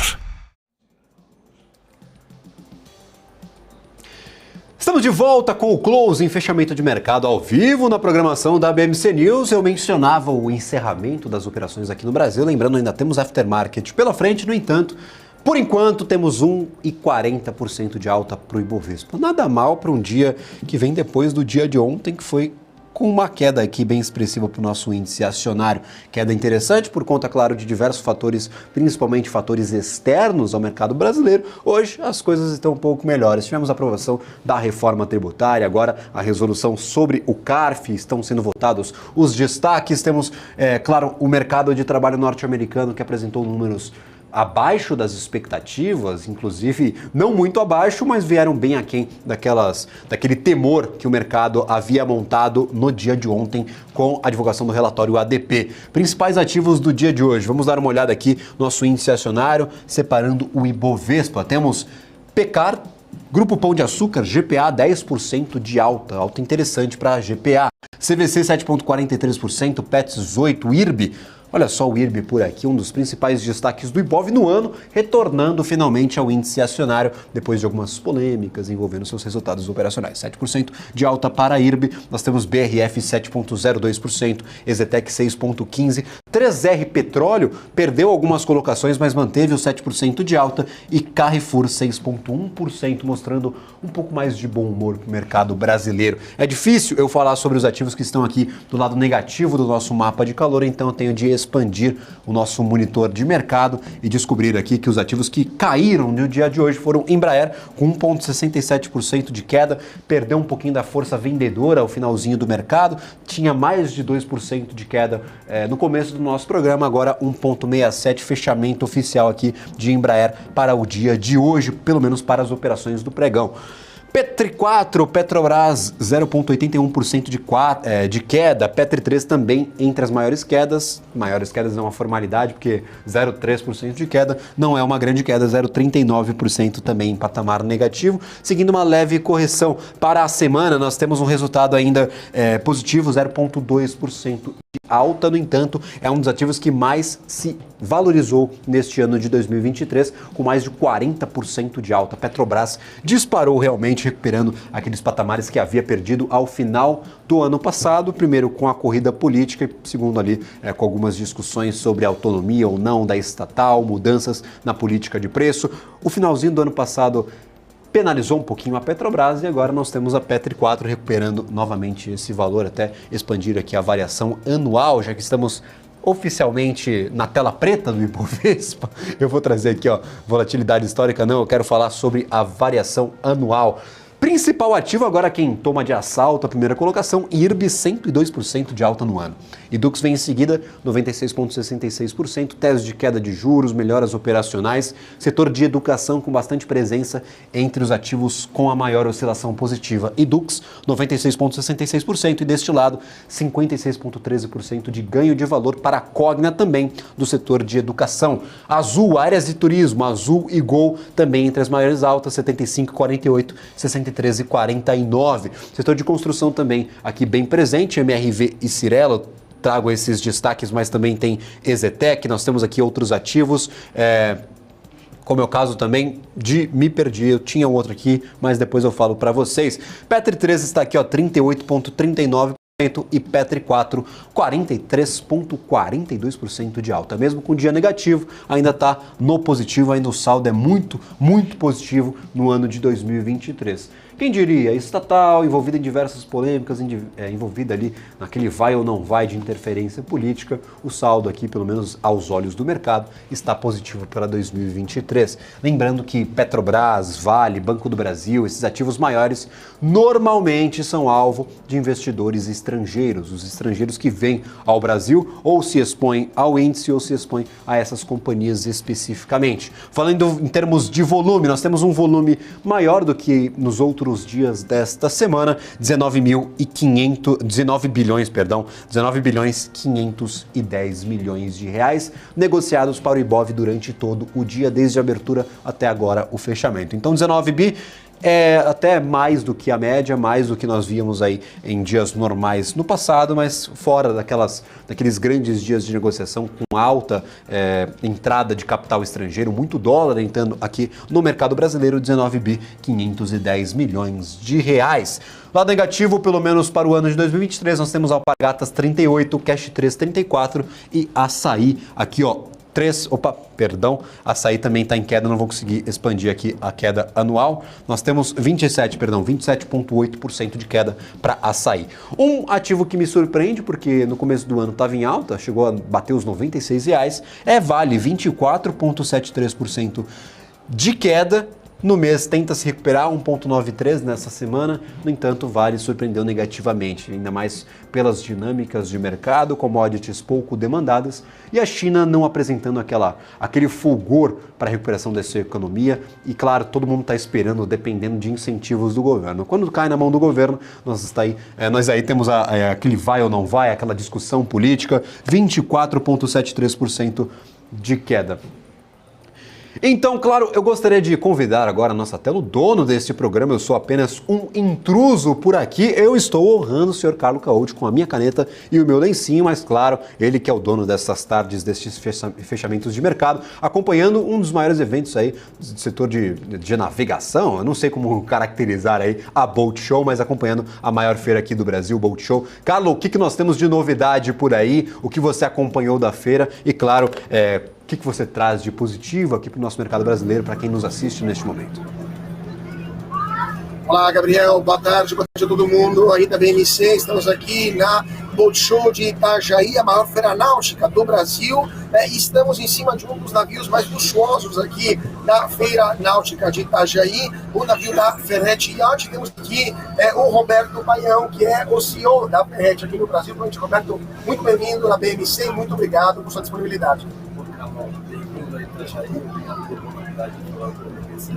Roberto, estamos aqui em cima de um navio de 72 pés, o Ferretti 720. Aqui do lado temos outro iate, não navio, iate, vamos usar os termos apropriados. Iate 550, e são duas pérolas de fato de tecnologia, de luxo e também de sustentabilidade, né? Então, conta um pouco pra gente qual que são as peculiaridades desses navios e o que está acontecendo aqui nessa feira, nesses 4 dias de feira aqui do Boat Show, e que novidades, daqui a pouco faremos as novidades também da Ferretti, mas vamos contar um pouquinho sobre esses dois iates, quais são as peculiaridades, quais são as características próprias dessas duas pérolas do mar. É um momento incrível para Itajaí, um momento especial que a gente vem apresentando áreas bastante relevante para o mercado. Nós estamos apresentando nesta feira a Ferretti 720 e a Ferretti 550. A 720 lançada no final do ano passado, estamos já produzindo a terceira unidade no Brasil e com muita tecnologia, muito conforto, muito style, coisas com elementos disruptivos dentro desse mercado de arte. Mesmo para a 50, já lançado no ano passado, grandes inovações, muito conforto, muito luxo, muita tecnologia a bordo. Pois é, a Ferretti é uma marca italiana, mas abriu a única fábrica, a primeira única fábrica fora da Itália, escolheu o Brasil, escolheu aqui Itajaí, né? A fábrica terminou esse ano. Como estão as operações da Ferretti? Quantos iates vocês já produziram e estão com pipeline para produzir? Como está a demanda de iates aqui no Brasil? Terminamos a fábrica no primeiro trimestre desse ano, estamos com quase 2 mil metros quadrados de fábrica, já com criação dessa unidade, isso. Neste momento, temos já 9 novos surpresas, mais 12 pipeline. Nesse momento, de 14 barcos na produção do Ferretti e 15 as quais temos exportado nos últimos anos. Estamos com 4 modelos diferentes da Ferretti 550, Ferretti 670, e nós lançaremos no segundo semestre desse ano, novidades importantes para nós, a Ferretti 720, que estamos a bordo, e a 850. A gente inicia agora no segundo semestre a primeira unidade da Ferretti 1000. Então, tem um crescimento muito importante, os volumes confirmados para este ano são de 12 unidades, para o próximo ano 17 unidades, e os anos consecutivos pelo menos 20 barcos por ano. Agora, o Brasil, na ideia da Ferretti, a gente começou ano passado também, se tornaria um polo exportador para os iates feitos aqui, graças às prioridades do mercado brasileiro, as vantagens também do câmbio, né? né? Como está esse projeto de transformar o Brasil e Itajaí em um polo exportador de iates? Bom, como começou o projeto do Brasil para a exportação de todos os barcos do braço nosso, que é o que iates, eles são exportados. Nós usamos a nossa mão de obra, que é uma mão de obra bem especializada, e a gente importa os kits que vem de fora, montamos os barcos e exportamos. A Ferretti, nós distribuímos eles, montamos eles no Brasil, por enquanto ainda na América do Sul. No futuro próximo, certamente, a gente vai ter condição de mandar para a América do Norte. E agora, na recente reforma tributária que foi aprovada há poucas horas no Congresso Nacional, na Câmara dos Deputados, e que agora vai passar para o Senado, um dos pontos mais polêmicos é a criação de IPVA para as embarcações. Até agora, as embarcações são isentas, mas vão começar a pagar IPVA. Não sabemos quanto vai ser a alíquota, mas para a Ferretti e para a indústria naval como um todo, você acha que isso vai ser um problema? É um retrocesso? Vai criar dificuldades para geração de emprego, geração de riqueza, desenvolvimento de cidades como Itajaí? Qual é a sua análise, o seu diagnóstico para os próximos anos? Eu não acredito que existam estudos que auxiliem uma decisão como essa. Os perplexos ao conhecer todo o texto da reforma e a inclusão deste mercado dentro do IPVA. Não é algo novo, o mundo existe, mas não é um dos parâmetros aplicados no Brasil. A nossa perplexidade é como receber isso, como organizar isso dentro de um país que tem mais de 90 empresas produtoras de barcos, que empregam mais de 100 mil pessoas, que já produziram mais de 500 mil barcos no Brasil, e isso certamente eleva substancialmente os parâmetros formatados no texto, eleva substancialmente o custo de manutenção de uma embarcação. Então é a nossa preocupação e o nosso trabalho para entender com os governos estaduais, isso é um tema de Estado, não um tema federal, mas entender com os estados, principalmente Santa Catarina, que é pro-business,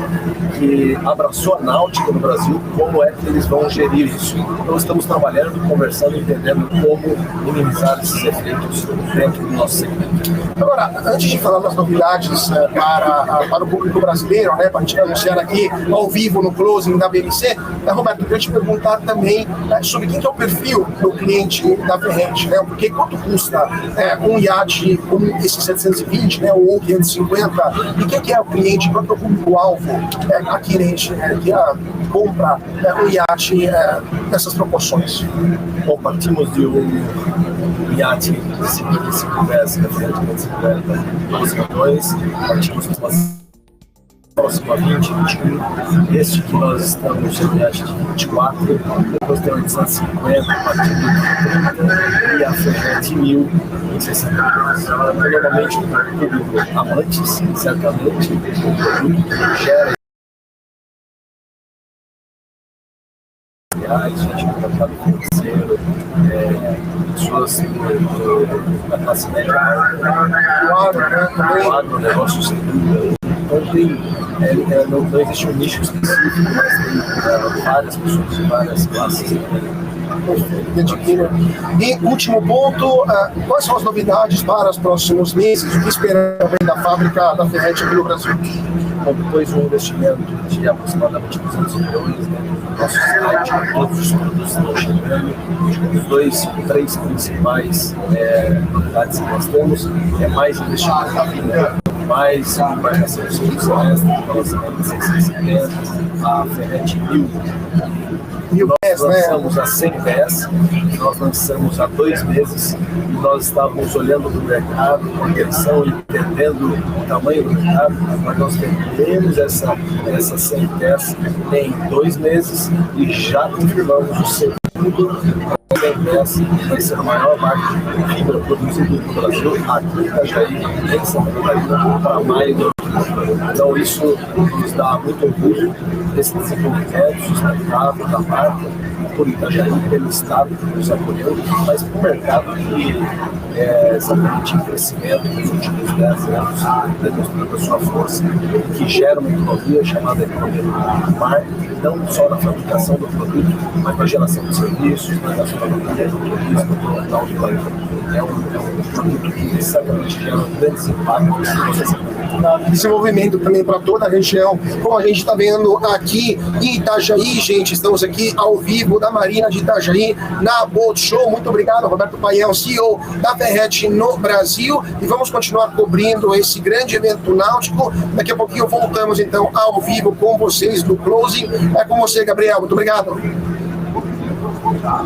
Maravilha. Carlo Cauti, muito obrigado pela participação, sua participação direto lá de Itajaí, com a sua imagem 4K, o som maravilhoso. Nós estamos aí com essa grande reportagem acompanhando o setor náutico brasileiro, que foi um dos pontos aí de destaque da reforma tributária, agora o pagamento de IPVA para aeronaves, para o setor náutico como um todo, para embarcações. Então, justamente falando sobre reforma tributária, sobre o ambiente político criado em Brasília, agora a votação do CARF, claro, se o governo sair fortalecido ou enfraquecido deste momento, gostaria de convidar a participação aqui na BMC News.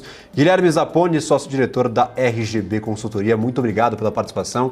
Agradeço por ter aceito o nosso convite aí de última hora para falar sobre esse assunto que é extremamente importante. Gostaria de identificar aí qual que é o saldo final dessas votações. Parece que foi tudo votado em tempo recorde, justamente aí as discussões estão em pauta há muito tempo, no entanto parece que tudo foi solucionado ali de uma vez só, né, o Guilherme? É isso, Gabriel. Primeiramente, agradecer aí pela oportunidade. É sempre um prazer. Não tem última hora para vocês, não, viu? O pessoal da BMC sempre trata a gente muito bem. Muito obrigado. Gabriel, então, a reforma tributária ela foi muito celebrada, né? Histórico o momento, são 30 anos de discussão.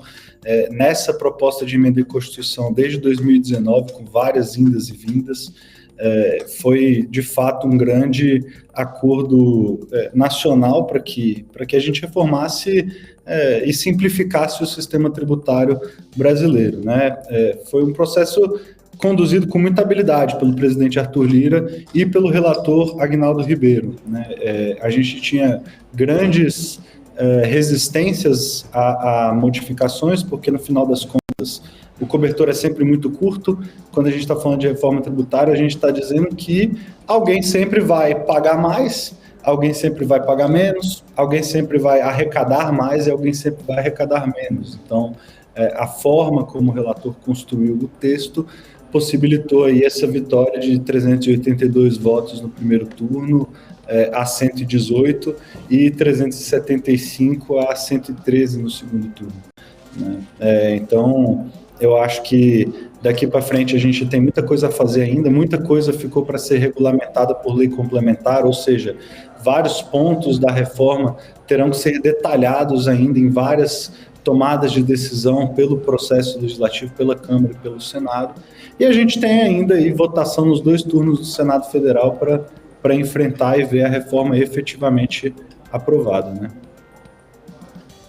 Perfeito, Guilherme. Especificamente aí, olhando para o saldo final, você mencionava o importante papel de entes do Legislativo na frente dessas discussões, e agora o Executivo tomou para si essa pauta, tomou para si essa reforma, não era esperado que desse tanta importância, tanta atenção, parece que as forças estavam mais voltadas ao arcabouço fiscal, agora o arcabouço ficou para depois do recesso parlamentar. A gente teve uma corrida aí para aprovação dessa reforma, a reforma histórica, você bem mencionava, 30 anos de discussão para mudar essa bagunça fiscal que tem no Brasil, essa bagunça tributária que nós temos aqui na nossa economia. Especificamente olhando para o governo e para a figura de Fernando Haddad com mais foco, sai fortalecido, enfraquecido, é uma grande conquista, mas o senhor acredita que essa conquista vai ser entregada totalmente ao Congresso ou o governo sai sim com mais força dessa discussão?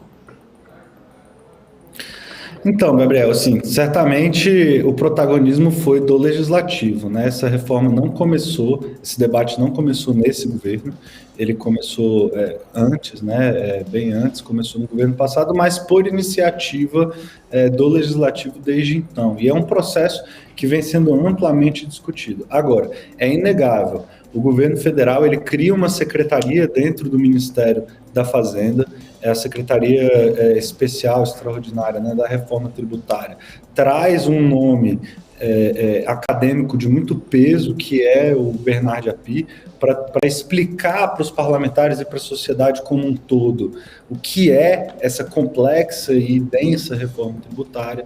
Então, assim, a participação do governo nesse processo, ela é inegável. Agora, o protagonismo é de Arthur Lira. E aí você vê nos grandes veículos de mídia, alguns dividindo as glórias, né? Falar, vitória de Arthur Lira e de Lula, vitória de Arthur Lira e de Haddad, mas é inegável. Esse processo ele foi conduzido majoritariamente pelo Legislativo e pela sociedade como um todo, governadores, prefeitos, setores da economia. Para a gente que está aqui no dia a dia de Congresso, foi um processo muito bonito, de ampla participação social mesmo, assim, os setores da sociedade, seja as esferas da federação, seja nos setores da economia, foram escutados, tiveram suas demandas atendidas dentro daquilo que era possível. Muito mais vitória para Fernando Haddad é o PL do CARF, que também, agora há pouco, minutos, instantes atrás, foi aprovado. O PL do CARF, só para quem está nos assistindo aí entender, o PL do CARF era aquele projeto que voltava com voto de qualidade dentro do CARF, né? Ou seja, em caso de empate, o fisco decidia para onde que a decisão iria pender. Então, isso foi apresentado enquanto uma medida provisória, logo no início do governo, como uma forma de, nas palavras do ministro Haddad, recompor a base tributária, né? Recompor a arrecadação federal, perdão, e foi aprovado agora num processo de negociação. Muito curioso que um movimento muito interessante que o presidente da Câmara, Arthur Lira, fez foi de colocar os dois assuntos juntos, né? Porque dessa forma ele obriga que os dois assuntos sejam negociados no mesmo processo. A gente tinha um deadline, né? Um prazo para votação da reforma tributária, não um prazo formal, mas um prazo dado pela realidade, né, que era agora o fim do recesso, do fim do semestre legislativo, dia 17 de julho. Então, quando Arthur Lira coloca os dois assuntos próximos ao fim desse prazo, ele obriga que os dois assuntos sejam discutidos em conjuntos, politicamente falando, né? Não tem como você dissociar um projeto que é de interesse do Poder Executivo, como o PL do CARF, da reforma tributária, quando ambos são colocados na pauta ao mesmo tempo. Então, de novo, né, para sintetizar, existe sim participação e mérito do governo, isso é inegável, mas o protagonismo na reforma tributária é do Legislativo, e a grande vitória de Fernando Haddad, que sai fortalecido desse processo, foi fortalecido pelo próprio Arthur Lira ao longo da discussão, no CARF, né? O CARF é o grande mérito, é a grande agenda do Poder Executivo aí ao longo dessa semana. Perfeito, e agora você mencionava essa vitória de Arthur Lira na presidência da Câmara dos Deputados. Tivemos uma rusga entre Câmara e Senado Federal no começo do ano, no início desse novo governo, inclusive disputando um pouco o poder nesse cenário, nessa arquitetura da política nacional. E o senhor bem mencionava a vitória de Arthur Lira à frente dessa discussão. Quanto nós ainda temos de divisão de poder entre Câmara e Senado neste momento? Arthur Lira saiu vencedor daquela briga com Rodrigo Pacheco pela dominância aí nas discussões, pelo menos das principais pautas. Nós tínhamos ali uma discussão muito mais voltada às comissões, aquelas comissões mistas, mas que se estendeu para outros setores. O senhor menciona aí esse fortalecimento. Gostaria de saber justamente sobre a figura de Arthur Lira, já há muito tempo na presidência da casa e agora com essa vitória debaixo do braço. O presidente Arthur Lira, ele deu uma demonstração de força impressionante, né, nessa semana com a aprovação da reforma tributária. Agora, o Senado é uma casa composta de políticos muito experientes, de grande renome, são políticos que sabem o que estão fazendo, né? De fato, existe uma uma diferença de estilo aí, né? Arthur Lira, ele tem sido muito mais vocal, muito mais incisivo nos seus posicionamentos e nas suas atitudes também, e conseguiu construir uma Câmara dos Deputados muito coesa. Por outro lado, você tem um senador Rodrigo Pacheco, que né, convenhamos aqui, teve uma carreira meteórica. O senador Rodrigo Pacheco é um senador de primeiro mandato, enquanto deputado, conduziu processos importantes na Câmara, e muito jovem, né? E agora tem um estilo muito diferente do Arthur, um estilo muito mais conciliador, um estilo que é próprio e característico, né? Eu não acho que o fortalecimento do presidente Arthur Lira pode ser lido como uma necessária sobreposição da Câmara sobre o Senado, porque o Senado construiu uma relação muito simbiótica e muito próxima do Poder Executivo e que o fortalece também nas negociações para liberação de emendas, para construção de cargos. Veja bem, um aliado de alta conta do senador Rodrigo Pacheco, que é o ex-presidente do Senado, senador Davi Alcolumbre, fez indicações importantes na esplanada, né, dos ministérios. Então você tem aliados ali de Davi Alcolumbre ocupando cargos de ministros. Então acaba que nesse peso e contrapeso do jogo político, o Senado, aliado ao Executivo, consegue sim negociar em pé de igualdade com um Arthur Lira, que conseguiu construir uma Câmara dos Deputados extremamente coesa, né? Na política, coesão, organização, união importa muito, né? Você ter uma Câmara dos Deputados organizada e coesa dá uma possibilidade de que as decisões e posicionamentos da Câmara sejam de fato levados em consideração. Agora, essa organização também é vista no Senado. Então eu acho que assim, a coisa não sai muito do lugar no sentido de que a gente ainda tem dois gigantes aí negociando em pé de igualdade, e eu acho que o importante é isso, é próprio da política, é natural da política que se negocie, que se dialogue, que se converse, né? Isso às vezes pode até parecer um pouco muito batido, né, no meio político, mas é porque é a verdade, né? A política, ela é a arte da negociação, é a arte do possível, e é isso que a gente deve ver aí com o Arthur Lira e o Rodrigo Pacheco ainda daqui para frente. Inclusive, Sinomani Tebet acabou de caracterizar esse projeto de reforma tributária como um projeto possível, que é uma vitória, mas foi aquela grande colaboração de diversos segmentos para a formulação de um único projeto dessa mudança da regra fiscal e lembrando essa regra tributária, lembrando que ainda tem mais uma etapa para aprovação no Senado, como nós mencionávamos. E agora, olhando para um horizonte depois do recesso parlamentar, parece que o arcabouço fiscal ficou mesmo lá para agosto. Era a pauta primeira do governo, foi desenvolvida, discutida, aprovada na Câmara, foi ao Senado, voltou para a Câmara dos Deputados, agora parece que o projeto deu uma esfriada, deve ficar só para agosto. Como que é avaliada essa demora na aprovação do arcabouço fiscal, essa postergação da votação e até a reforma tributária passando na frente desse tipo de projeto? Gabriel, o arcabouço está num estágio de tramitação muito acelerado, né? Muito adiantado, perdão. Você, dentro do processo, ele já passou na Câmara, ele já foi para o Senado, que apresentou modificações, e agora a Câmara tem que se pronunciar naquilo que o Senado modificou, né? E existe uma expectativa aí, inclusive, de que a Câmara negue algumas partes, o que é natural. Nesse caso, em específico, a última palavra é da Câmara dos Deputados, então tem essa prerrogativa, tem esse direito de negar ou aceitar as modificações propostas pelo Senado.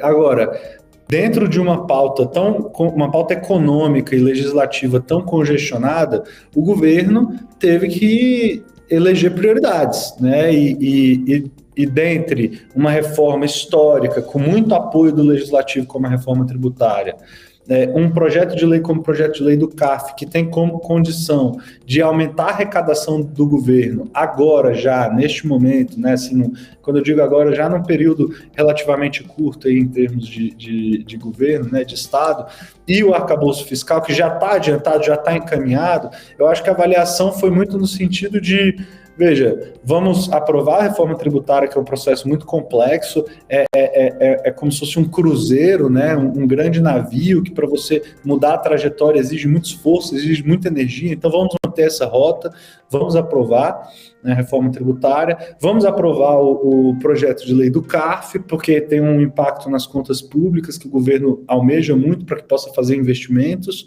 né? E depois, em agosto, a gente resolve o arcabouço fiscal, que é uma sinalização necessária e importante, principalmente para a queda da taxa de juros. Porque demonstra o interesse do governo em estabelecer um controle sobre as contas públicas, né? Lembrando que o arcabouço ele atrela o gasto público a 70% do aumento de receita, né? Então, é uma sinalização importante para o mercado e para o país como um todo. Eu acho que foi dentro do processo político o governo precisou estabelecer prioridades e decidir aquilo que ele ia apoiar dentro daquilo que era uma negociação possível, levando em consideração esse transatlântico que é a reforma tributária que já estava em curso, né?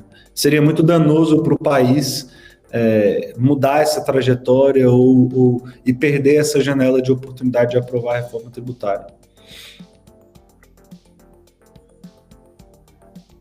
É sempre um prazer lhe receber aqui na nossa programação. Guilherme Zapponi, sócio-diretor da RGB Consultoria, muito obrigado mesmo por nos tirar essas grandes dúvidas e, claro, clarear um pouco esses pensamentos, que tem muita coisa acontecendo, a gente tem que olhar com um pouco mais de calma para cada um desses temas. Muito obrigado, Gabriel. Bom final de semana.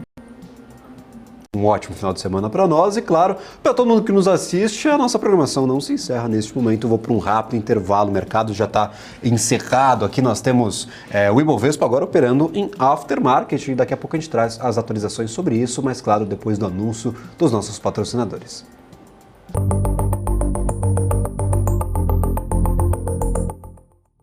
O que impacta a economia e o mercado global? Olá, muito bom dia para você que está aqui ligadinho na BMC News. Em tempo real, a abertura e a variação dos ativos na Bolsa de Valores. Notícias internacionais. Toda uma discussão aí referente à demanda chinesa. Paula Moraes e especialistas de diversas áreas te explicam os acontecimentos do dia. De segunda a sexta, às 9h30. BMC News. Informação que gera valor. Já pensou se não existisse essa pergunta? Teríamos cavalos mais rápidos? Mais telefones? A Vortex pensou e criou a primeira plataforma digital para o back-office do mercado de capitais. Tecnologia para o que sempre foi analógico. Hoje, temos mais de $500 bilhão em ativos em 3 frentes integradas. Ir além é descomplicar o mercado de capitais todos os dias. Vortex. Beyond.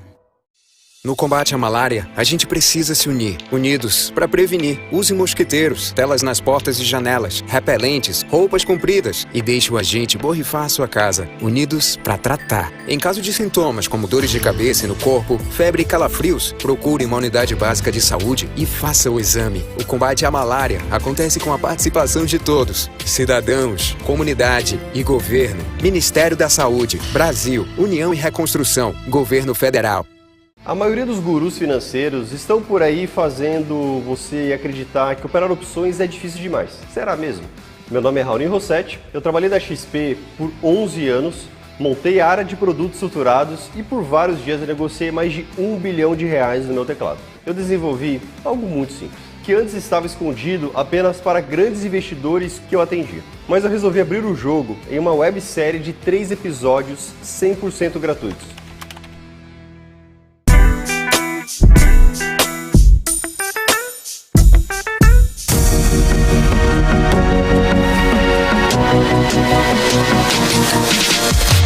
BMC News. Informação que gera valor. Estamos de volta, BMC Close em fechamento de mercado. Ibovespa 1,25% de alta, 118.897. Algumas coisas mudando por aqui. Nós temos na variação do dia, só para dar essa retrospectiva, 10,15% de alta para Grupo Pão de Açúcar, Pets agora em segundo lugar, 8,51%, IRB 7,45% e BRF 7,23% de alta. Um dia bem animado para o nosso Ibovespa, vocês viram que eu não dei nenhum destaque negativo, porque os destaques são bem poucos aqui, não fazem muito volume no nosso monitor de mercado. Temos a Embraer, que neste momento aqui, ó, nós temos uma queda de 1,99%, quase 2% de queda. A situação está piorando um pouquinho nesse aftermarket marketing aqui brasileiro. Nós temos Petrobras e também alguns ativos aqui como Telefônica Brasil, a VIVT, aqui para o nosso mercado brasileiro. Eu gostaria agora de continuar essa nossa conversa sobre o mercado financeiro, já que nós passamos por diversos assuntos. Teve o Carlos na lancha, nós discutimos aqui também a reforma tributária, fortalecimento ou não do governo, das casas legislativas. E agora, voltando ao nosso mercado financeiro brasileiro, gostaria de convidar aqui a nossa programação Helder Wakabayashi, analista da Toro Investimentos. Eu espero ter falado certo aí de forma correta. Helder, muito obrigado pela participação. Boa tarde, Gabriel falou certinho, é um prazer estar aqui com vocês e vamos passar um olhar aí nesse mercado. Maravilha. Olhando para o Ibovespa, nós perdemos um pouquinho de força, 1,2%. No entanto, ainda um dia positivo para o Ibov, mesmo com o mercado norte-americano em queda. Nós tivemos aí os principais índices norte-americanos fechando no negativo, não muito negativos, mas, claro, o mercado aqui brasileiro ganhando mais valor do que, claro, as bolsas lá nos Estados Unidos. 1,25% de queda, de alta, e nós temos aqui um candlezinho verdinho, até relativamente significante. Olhando para trás aqui, nós tivemos uma forte queda no dia de ontem com aquele susto do ADP. Perspectivas para Ibov, olhando para o mercado e tirando algumas informações aqui do gráfico, o que a gente pode ter de conclusão, pelo menos para este momento, e você, claro, como analista técnico, dando uma olhada um pouco mais apurada neste índice como um todo. Posso compartilhar minha tela aqui? Puxar. Fique à vontade, por favor. Vamos lá.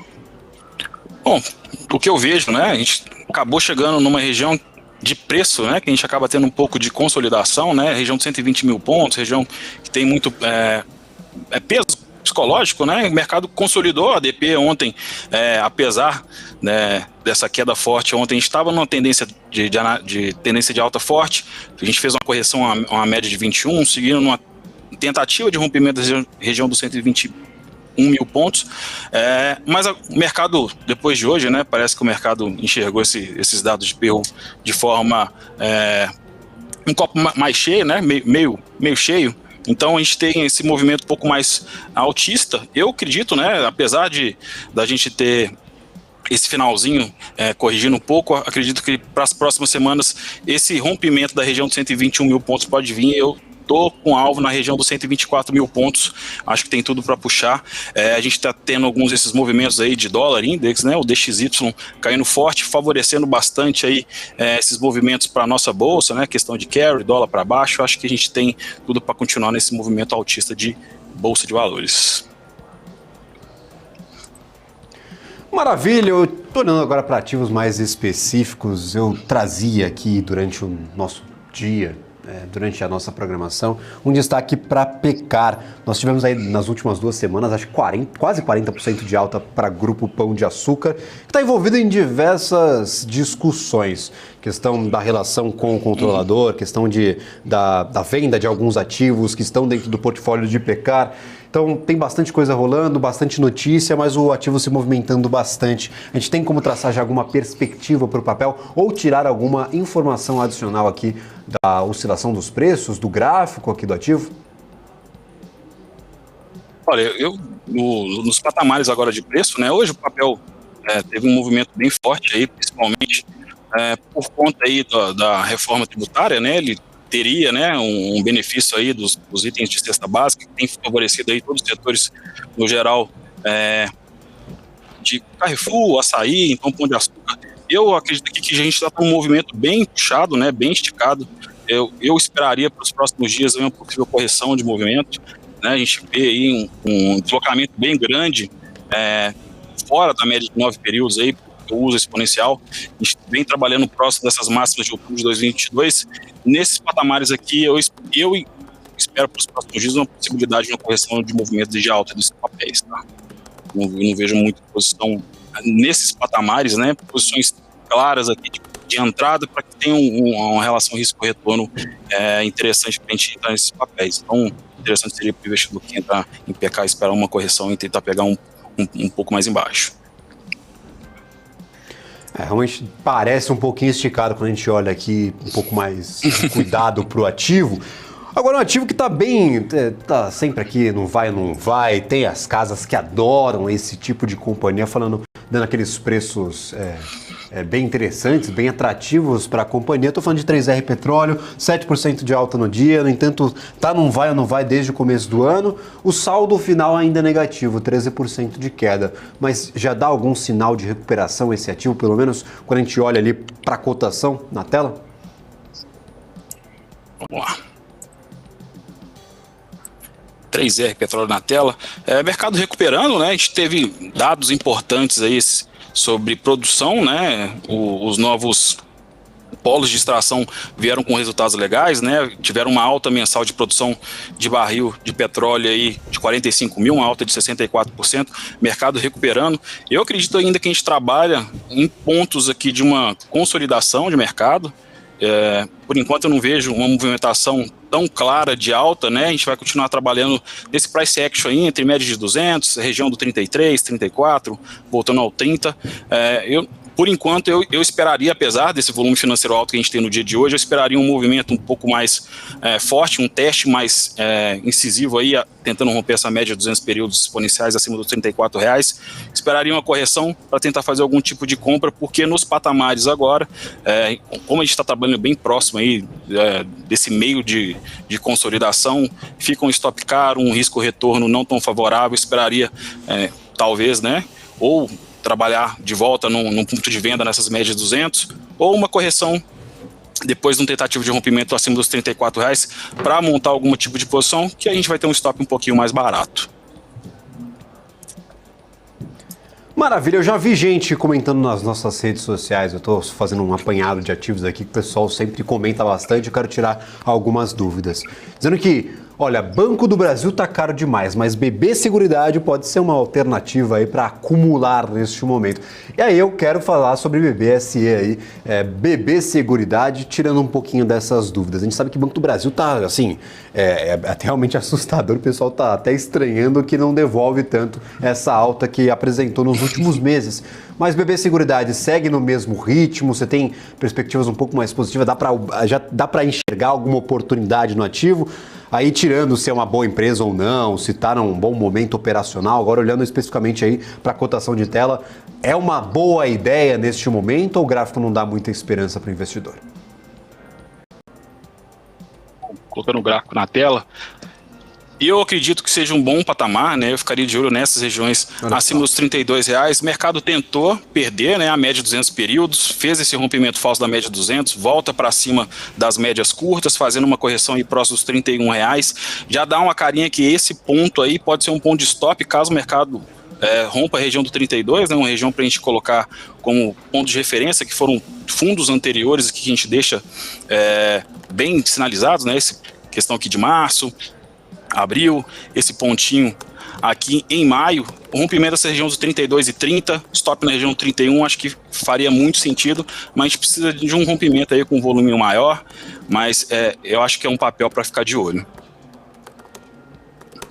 Maravilha. E agora, se puder compartilhar a sua tela, uma dúvida mais pessoal sua, como analista, como profissional.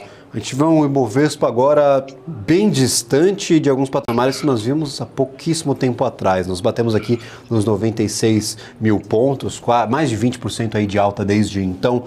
E muita gente fica sem saber o que fazer nestes momentos, sem saber como identificar boas oportunidades, quando o mercado está sempre assim, nessas euforias, nesses momentos muito esticados, pessoal acabou aproveitando aquele momento em que aquele meio do caminho que estávamos vindo aqui aos 119 mil pontos, mas agora fala, e aí o que eu faço agora? Tem ativo em máxima histórica, tem ativo que não sai muito do lugar. Normalmente, como que você está orientando os investidores que lhe acompanham aí neste momento do Ibovespa, onde a gente tem muita informação, algumas positivas, algumas preocupantes, para montar operações, o que o investidor tem que ter na cabeça a partir de agora e olhando para esse cenário aqui do nosso mercado brasileiro? Olha, pessoal, a gente costuma sempre perder, né, a primeira pernada. Bom, eu acho que hoje o Ibov, né, nessa região de 120 mil pontos, está não num ponto muito favorável. Acho que o mercado poderia corrigir um pouco, né? Acho que uma correção de volta aos 114, 115 mil pontos seria muito saudável. O que tem que ficar em mente agora realmente se for para entrar agora, né, porque pode acontecer realmente que o mercado dê uma acelerada e não dê esse respiro de oportunidade para o investidor entrar, que os riscos de retorno vão ser um pouco mais favoráveis, né? Então, stops mais curtos, entrar mais afinco aí, acompanhar mais de perto os papéis, porque não tem jeito, né? Uma alta dessa aí é até desconfortável a gente pensar em entrar, né?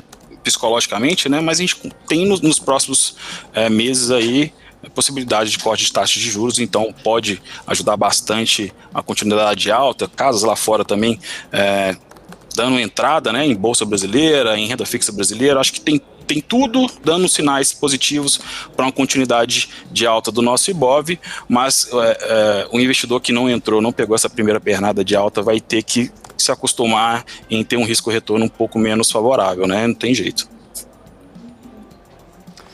Maravilha! Eu gostaria de agradecer imensamente a participação aqui no nosso programa. Seja sempre muito bem-vindo, o senhor e todos os analistas lá da Toro Investimentos, sempre as portas abertas aqui na BMC News. E agradeço imensamente por dedicar parte do seu tempo a conversar aqui com a nossa equipe e também com todo mundo que nos assiste.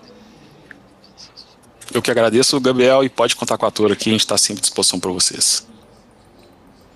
Maravilha, Helder Wakabayashi, analista da Toro Investimentos. Mercado, 1,25 pontos, 1,25% aqui de alta, 118.897. Tá bom para vocês aqui que aguardavam uma semana positiva? Foi turbulenta, não saímos muito do lugar, mas a gente fechou aqui com um sorrisinho no rosto, 0,69% de alta na semana, nesse comecinho de julho, seguindo, será o ritmo aqui ditado por julho. Julho foi um mês recorde aqui para o Ibovespa, bastante alto, a gente atingiu esses patamares de 120, 121 mil pontos, e ainda tem bastante coisa para acontecer até o final da semana que vem. Dados de inflação brasileira serão divulgados na próxima semana. O Alexandre Cabral mais cedo já alertava a divulgação do IPCA, mas eu faço e reforço aqui esse ponto. Você que nos assiste, continue acompanhando a BMC News na próxima semana, porque dado de inflação no Brasil pode sim justificar ou colocar uma pulguinha atrás na orelha para uma possível queda de juros aqui no Brasil. Será que temos um ambiente inflacionário já controlado para que o BC possa se sentir confortável com essas alterações? Todos os caminhos levam praticamente ao mesmo lugar, todos os fatores estão congruindo para uma possível queda já neste fim de ano. O mercado já está projetando, inclusive, 12% de Selic ao final de 2023. Então, nós temos esse cenário montado, por enquanto, o que nos cabe é aguardar, ir para casa, dar uma relaxada. Sexta-feira a gente tem bastante coisa para rolar aqui na programação da BMC News, mas eu sei que tem muita gente saindo do escritório agora ou deixando de operar, encerrando aí o seu computador, saindo um pouquinho do mercado, olhando para o resultado da semana, ou tá feliz ou tá triste, agora é hora de descansar, mas sempre com esse alerta. O mercado não para, principalmente aqui no nosso mercado financeiro brasileiro, que toma porrada de todos os lados. O que acontece no mercado norte-americano afeta a gente aqui, o que acontece na China, na Ásia, também nos afeta, e todas essas informações, lembrando, você pode ter acesso aqui na programação da BMC News, não só na TV, mas também no YouTube, no Profit Pro da Anelógica e, claro, no nosso portal de notícias, www.bmcnews.com.br. A equipe incrível do portal ali, chefiada pelo Edu, também com a participação da Fernanda. Sempre um prazer aí ter acesso a esses materiais. Eu uso bastante aqui o nosso portal para montar os nossos programas, mas eu uso mais aí especificamente para atualizações em tempo real o nosso canal do Telegram, para você que busca por informações em tempo real. Inclusive, essa nota que eu acabei de dar aqui da aprovação do CARF, um pouquinho de tempo atrás, veio em primeiro momento, em primeira mão lá no nosso canal do Telegram. Então é só entrar no seu aplicativo de mensagens, no caso o Telegram ou o WhatsApp, e pesquisar por BMC News, informação em tempo real e de forma gratuita. Aqui a gente está aqui justamente para popularizar essas informações de qualidade sobre o mercado financeiro, que antes estavam nichadas e excluídas ali a uma pequena parcela da população que tinha acesso a esse tipo de conhecimento, e agora sim você que está em casa pode nos acompanhar todos os dias. Esse é o panorama do Ibovespa no dia de hoje. O Ibov fechou em 1,25% de alta. Nós temos aqui também BRF como destaque, 7,23%.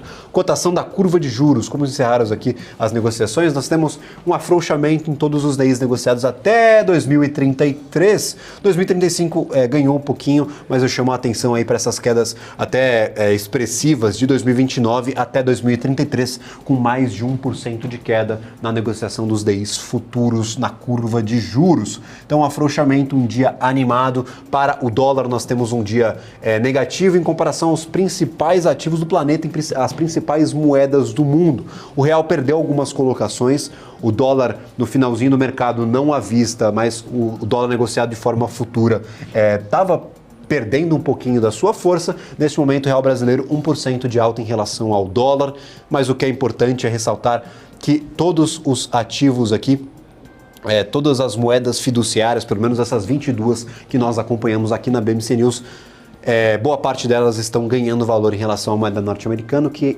explica aí essa queda em relação ao real e justifica uma perda de força da moeda norte-americana, não só em comparação com a nossa moeda, ou seja, não há uma apreciação propriamente dita do real, mas sim uma desvalorização generalizada do dólar. Então nós temos aqui o ien japonês, 1,26% de alta, temos também o euro, a libra esterlina, o franco suíço e algumas das principais outras moedas. Quem perde valor em relação ao real é o rublo russo, o real saudita, o dólar de Hong Kong e o peso argentino. Sempre o peso argentino na última colocação. Eles só ganham na Copa, é incrível. Aqui, ó, em 2023 nós temos 32% de queda para o peso argentino em relação ao dólar. Se nós esticarmos aqui para o real brasileiro, quem que perde mais valor em relação ao real brasileiro? Também o peso argentino, com 37,46% de queda. Ou seja, mais um ano ruim para a moeda argentina. A situação está tentando se equalizar, se equilibrar no país. No entanto, a gente vê as taxas de juros, a inflação e principalmente o poder de compra da moeda não apresentando boa melhora, não apresentando aí dados muito positivos, muito animadores para a Argentina. E aqui, claro, eu vou fechando o nosso mercado de hoje. Eu gostaria de agradecer imensamente a participação de todos neste programa. Na próxima semana, Carlo Cauti retorna aqui à programação da BMC News, ao Close, está acompanhando esse evento importantíssimo, vai trazer conteúdos exclusivos dessa feira. E o que será que acontecerá agora com o setor náutico depois, claro, da aprovação em primeiro turno da reforma tributária? Ainda tem um segundo turno, no entanto, nos principais pontos dessa reforma é justamente a cobrança de IPVA para aeronaves e embarcações. Olha só, uma mudança fundamental para esse mercado que era muito nichado, que de certa forma era beneficiado por essa não cobrança. Aqui para nossa programação, a gente continua, não percam esses programas. Nossa grade de programação agora é grade de TV, hein, gente? 24/7, sempre tem coisa acontecendo aqui na BMC News e é só aqui que você encontra informação que gera valor. Eu vou ficando por aqui, volto na próxima semana ou, para você que vai acompanhar a nossa programação, às 10 horas da noite com o Atlantic Connection. E esse é um programa super legal que nós conversamos sobre a greve dos roteiristas lá em Hollywood. Parece um tema que não tem muito a ver com o mercado financeiro, no entanto, esses roteiristas produzem roteiros para a Netflix, para a Amazon, para a Disney, ou seja, companhias que podem estar no seu portfólio e podem ser prejudicadas pela falta de produções e pelo congelamento de novos filmes, novas séries, novos documentários. Tudo isso será afetado, claro, por essa greve que já dura 2 meses e pode se estender ainda mais. Eu vou ficando por aqui, mas lembrando, redes sociais da BMC News, @bmc.news e também nosso portal de notícias www.bmcnews.com.br. Um abraço a todos. Tchau, tchau.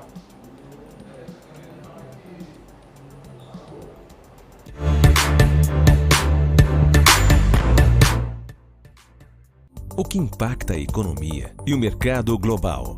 Olá, muito bom dia para você que está aqui ligadinho na BMC News. Em tempo real, a abertura e a variação dos ativos na Bolsa de Valores. Notícias internacionais. Toda uma discussão aí referente à demanda chinesa. Paula Moraes e especialistas de diversas áreas te explicam os acontecimentos do dia. De segunda a sexta, às 9h30. BMC News. Informação que gera valor. As empresas que fazem parte do seu dia a dia estão em uma das maiores bolsas do mundo, a Nasdaq. E a boa notícia é que você pode investir nessas empresas diretamente pela Avenue, sua corretora nos Estados Unidos. Com os dados das ações dos Estados Unidos fornecidos pela Nasdaq em tempo real, o cliente Avenue pode acessar diretamente as maiores bolsas do mercado americano. Entre neste mercado de tecnologia e inovação. Acesse avenue.com.br/Nasdaq e seja bem-vindo ao mercado global. Tesouro Direto. Tenho certeza que você já ouviu falar nele. Mas você sabe o que ele é? Esse é o quadro BMC Explica e o tema de hoje é Tesouro Direto.